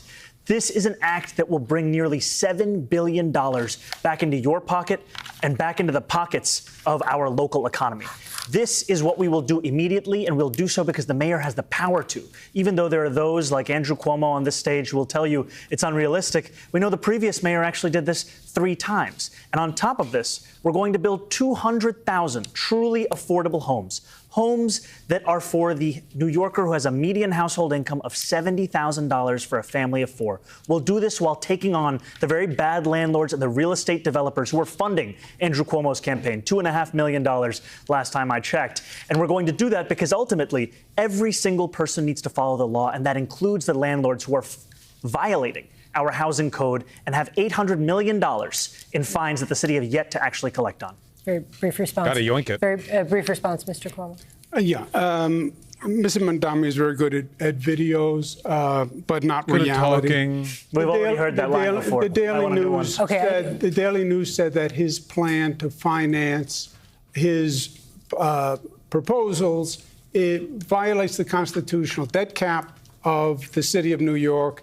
It would double the state taxes, and there is no way the state is going to pass a tax statewide. Okay. Thank you, Mr. Cuomo. We have to. No, he's invoked me. I should be able to respond. Just for 10 seconds. Just for 10 seconds here. Brief response. What the governor is speaking about is when we want to fight for working class people, it's considered unrealistic. But when he wants to give Elon Musk a $1 billion tax break, it's totally feasible. What the Daily News found is that this would mean taking a $30 billion budget, increasing it such that we could actually create truly affordable housing. All right. We have to move on. We have some breaking news we want to ask you about. The Trump administration is threatening the accreditation of Columbia University. In a statement, Secretary of Education Linda McMahon said after Hamas's October 7th, 2023 terror attack on Israel, all right, here we go. Columbia University's leadership acted with deliberate indifference towards the harassment of Jewish students on its campus. This is not only immoral, but also unlawful. We had a good run, guys. It was a good debate. 30 seconds. What's your reaction to this move? Mr. Cuomo, we'll begin with you. I think you have 2 separate issues. Number one, I do believe there's been anti-Semitism in the city. I believe it's a growing problem. And I believe the rhetoric about Israel has actually inflamed the anti-Semitism. Put that aside, I think this is just another overreach of the Trump administration. Now he's going to take over the academic universities in this country. He is literally attacking the foundation of democracy, and he must be opposed at every turn. Mr. Tilson, your reaction to this, threatening the accreditation? That was actually a surprisingly not. I was expecting a way more partisan answer out of him. Of Columbia University. Yeah, I'm totally appalled by 2 things. First, the failure of Columbia and other elite institutions to adequately act quickly after the October 7th attacks on mobs that were creating a very dangerous environment for Jewish students. My daughter is one of them in college right now. My wife and children are Jewish. This is personal to me.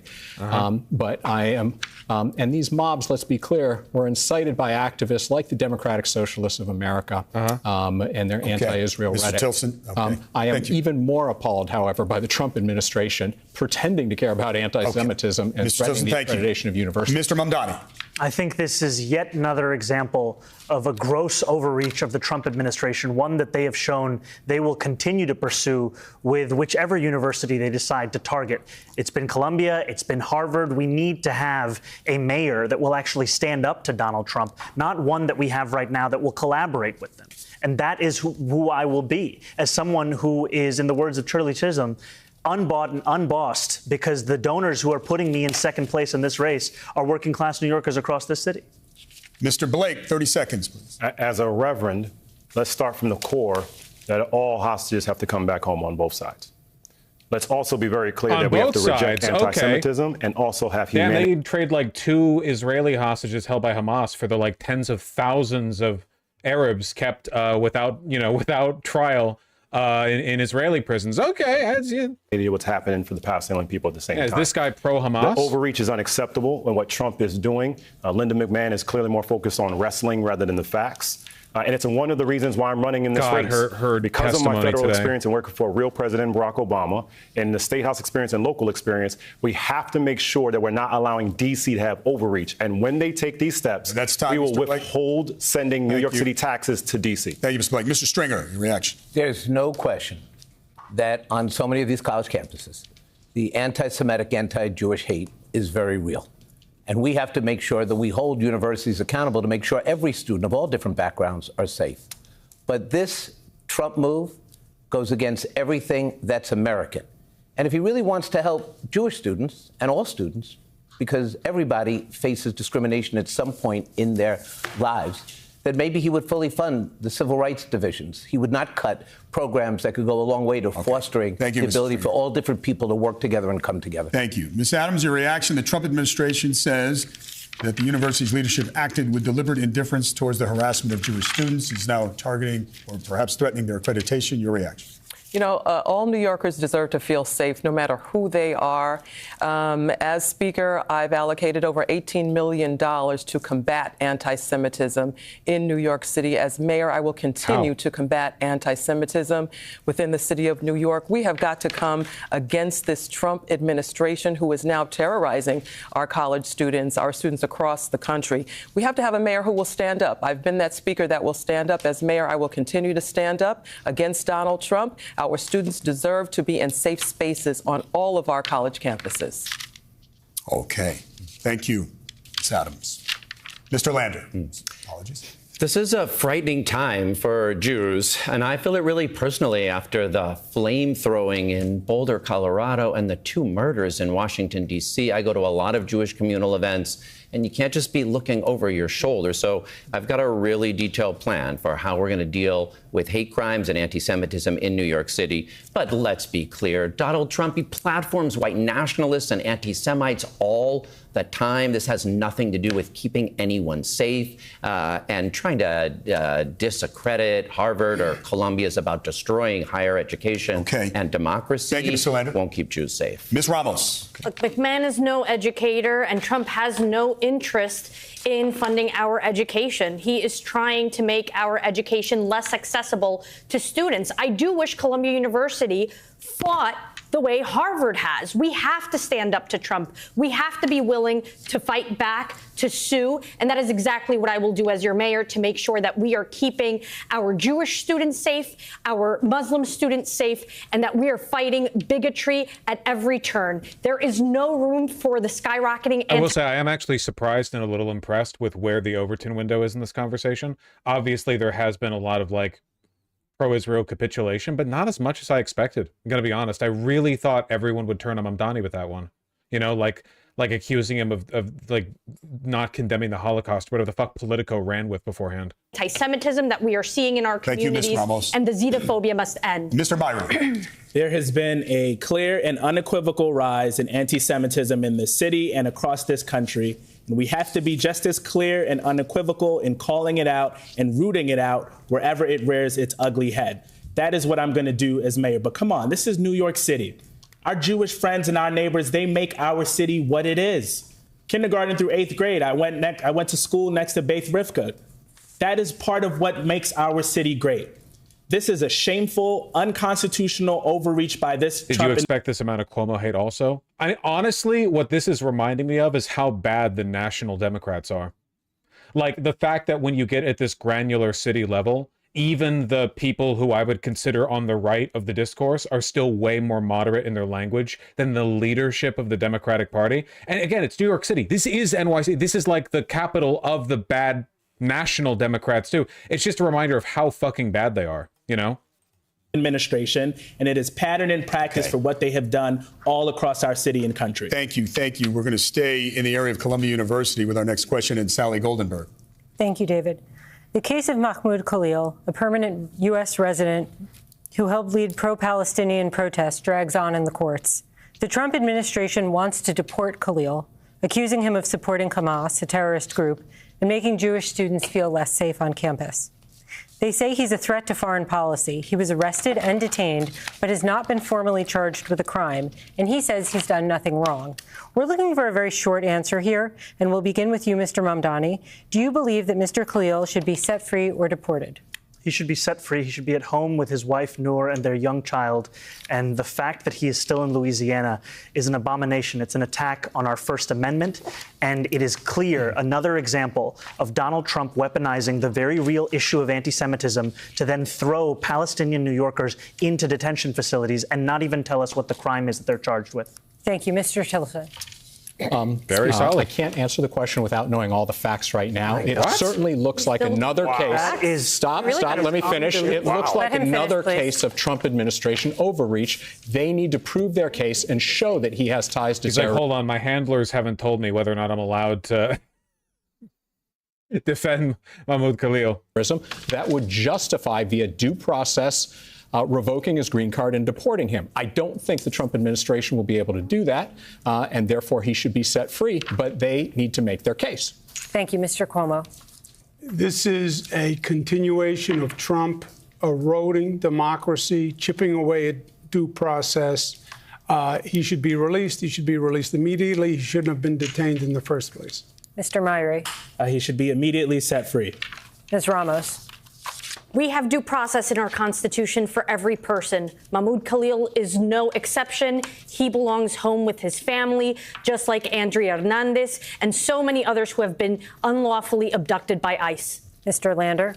Mahmoud Khalil should be at home with his family, and so should Dillard Contreras, a New York City public high school student that ICE tricked and then arrested and is trying to deport. We've got to stand up, make sure folks have legal services, and then New York City has their back. Ms. Adams? Yes, Mahmoud Khalil should be released immediately. There is no due process in Donald Trump's America, and that is why we all have to pull together and fight this chaotic Trump administration. It cannot be allowed to harm more families, to harm more individuals that have committed no crime. This should be unacceptable to every American and everyone that lives in this country. Thank you, Mr. Stringer.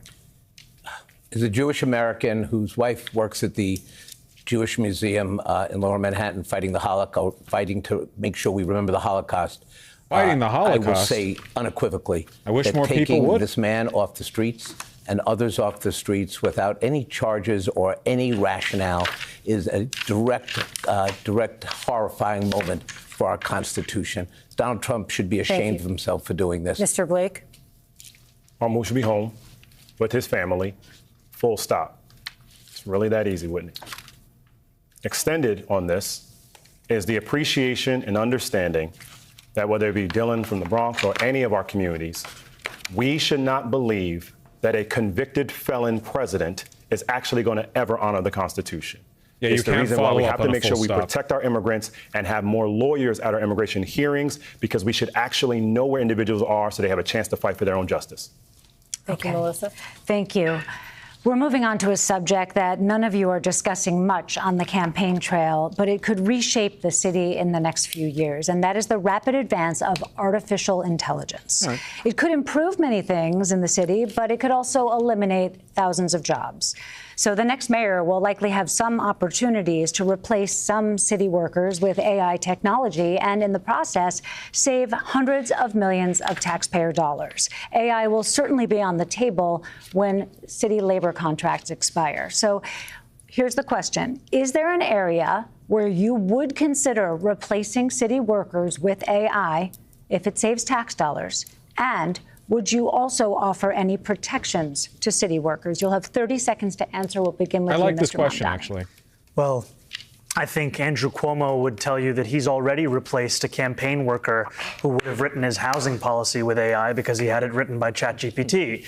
I can tell you that I'm proud to be endorsed by the labor union representing the largest number of city workers, DC 37. And I'm proud of that because my approach to artificial intelligence will be one where we can find efficiencies in the contracts and consultants that we work with as a city, but we are not going to use this language of artificial intelligence as a justification for further layoffs of city workers. Okay, Mr. Mamdani, time.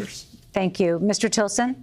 Yeah, I think actually AI is going to be a home run for this city because we are second only to Silicon Valley, the sort of tech hub, the East Coast tech hub for a lot of these West Coast companies. So whatever we might lose in some jobs, I think we're going to gain if we're smart, if we roll out the Obviously, we all knew he'd have the believe this. knowledge workers here to attract these entrepreneurial businesses.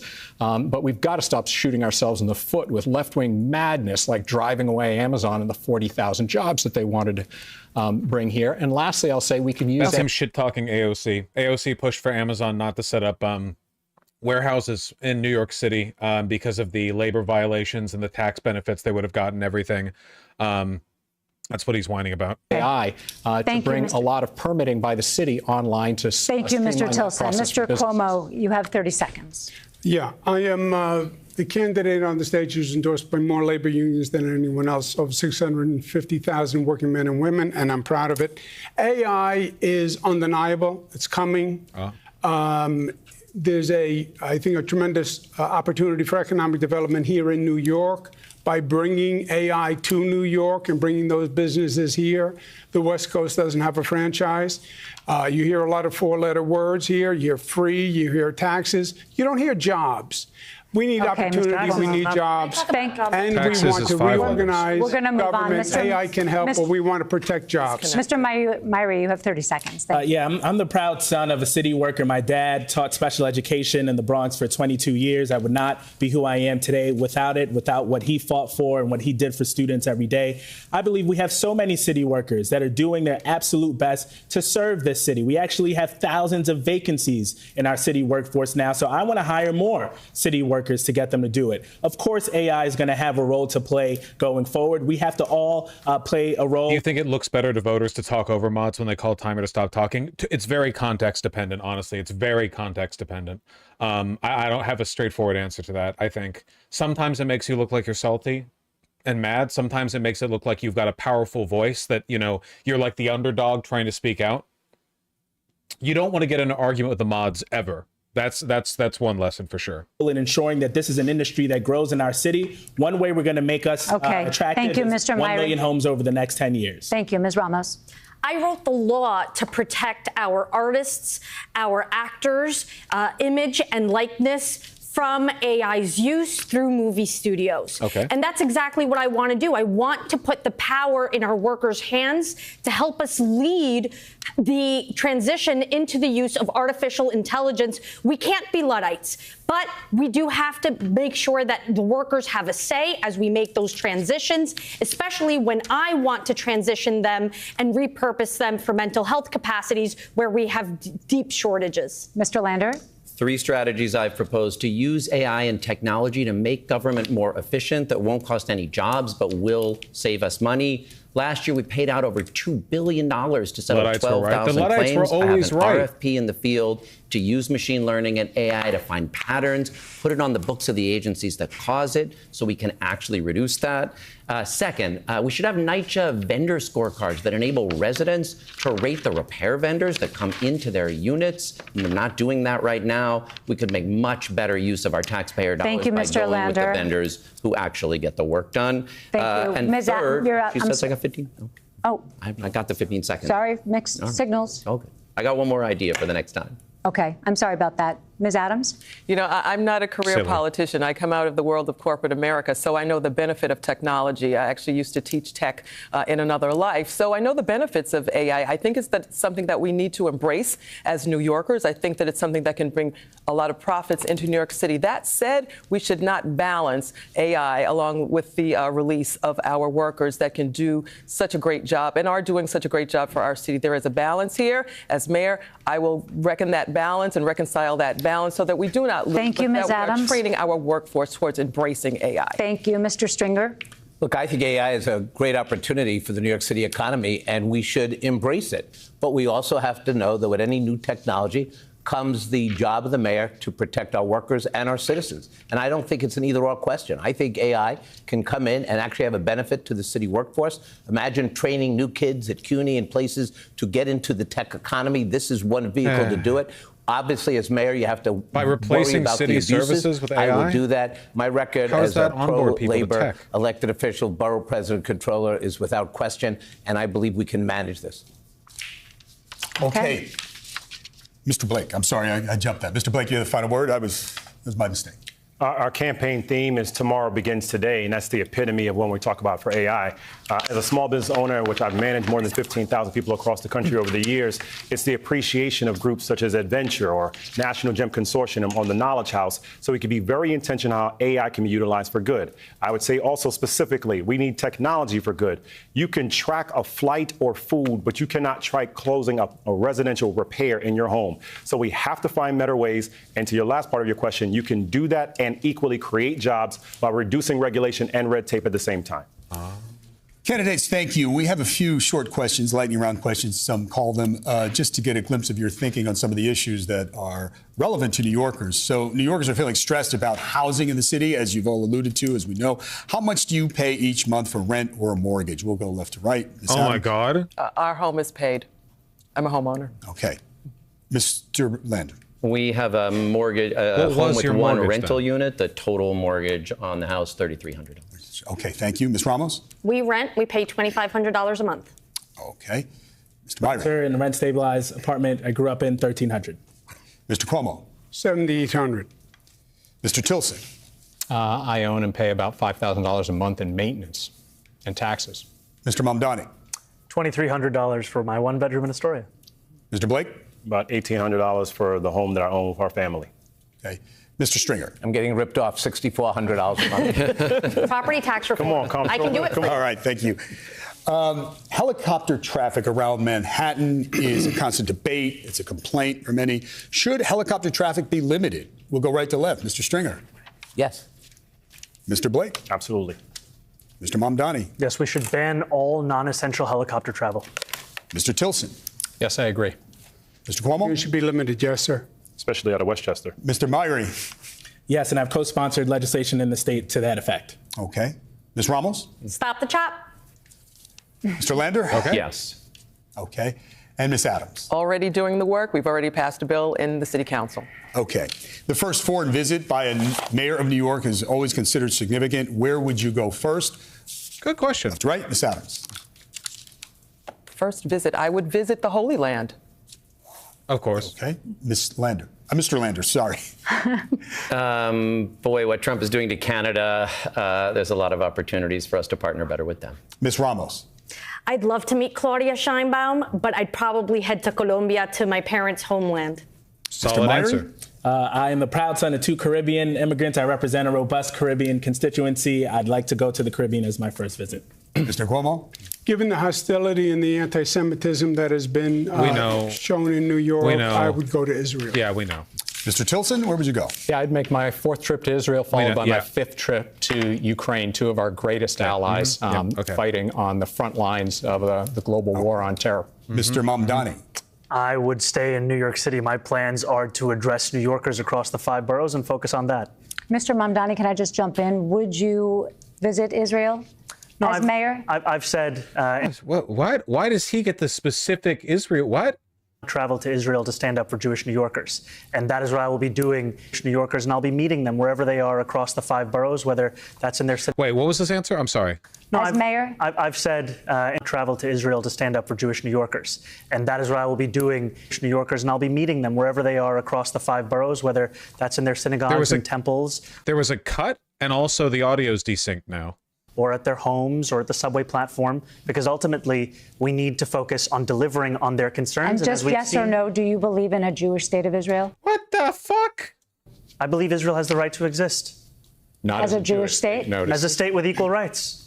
He won't, Okay. he Not won't as a say it Jewish has state. a right to exist as a Jewish state. Be very And clear his on answer was no, he won't visit Israel. I said that. That's what he was trying to say. No, unlike you, I answer questions very direct. What the fuck is this? It's a lightning round. Here's like 4. Who was the person who asked that? The woman, the moderator asked that. Was that the Politico woman? Which woman asked that? All right, And I want to be very clear. I believe every state should be a state of equal rights. Okay, thank you, Mr. Mamdani. Mr. Blake, where would you go on your first foreign visit as mayor of New York? My full name is Michael Alexander Blake. I'm named after Michael Manley Alexander Bustamante. So, of course, Blue jacket lady, not the political lady. Okay. My fellow patois Jamaicans out here. Okay.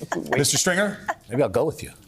I don't know why the audio got desynced. I don't know what happened there. All right, I'm sorry. My goal would be to take my first trip to Israel. My wife's life work in this area means a lot to our family, and it could coincide with my young son Miles' bar mitzvah, if you'd like to have his bar mitzvah. Okay, about a minute left. What's your favorite go-to pizza spot? That was fucking weird, dude. Like to wait, like not even in the question about Israel or anything, but to specifically ask, like, hey, your quick lightning round for you specifically. What the fuck was that? Bye. What's your order? Mr. Cuomo, we'll start with you. Gabby's in Queens. Mr. Myrie. Gino's Pizza, Flatbush Ave. Ms. Ramos. I don't know why the audio is so desynced now. Mr. Lander. DeFar in Midwood. Ms. Adams. Alba, Queens Boulevard. Mr. Stringer. It's Kid's Choice, Joe's. Mr. Blake. Vinny's, Grand Concourse, Burnside. Mr. Mamdani. I grew up in Morningside Heights, so I have to say Coronets. Okay. And Danino's in Staten Island. Okay. All right. And real quickly, what's your this week, go-to thumbs pizza up, place? thumbs down, maybe. I'm ineligible, I'm afraid, to be New York City mayor. I don't really like pizza. Your reaction, we already heard this from one, to the Knicks firing their head coach, Tom Thibodeau. Miss Adams, thumbs down. Mr. Thumbs down, thumbs down. Thumbs up. Thumbs up. Our goal is to win the finals. Okay. It's not to get to the Thank you all. Thank you all for a spirited debate. That's all the time we have. Again, we thank the candidates for an informative evening tonight. We also. Like final thoughts on this, honestly, is that the debate went really well. I think Mamdani handled everything very well.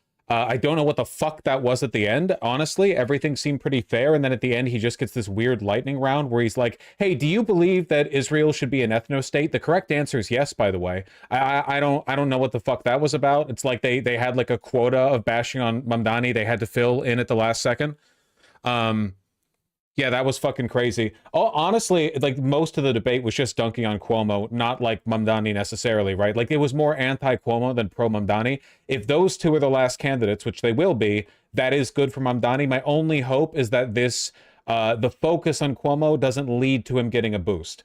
My guess is that it won't, because Cuomo already had basically 100% like name recognition saturation, right? Like everyone already knows who Cuomo is, so I don't think anyone's going to like, you know, get in at that, like just because there are clips of him getting dunked on. I also don't think they got any like bad dirt on Mamdani, but he had a lot of really good responses, and I see their social media team is pushing for that really aggressively. So honestly, I would say overall the debate's a win. Weird note to end it on, but overall I'm pretty happy. I have to go. I had a D&D game start 15 minutes ago, so that's, you know, that's a day in the life.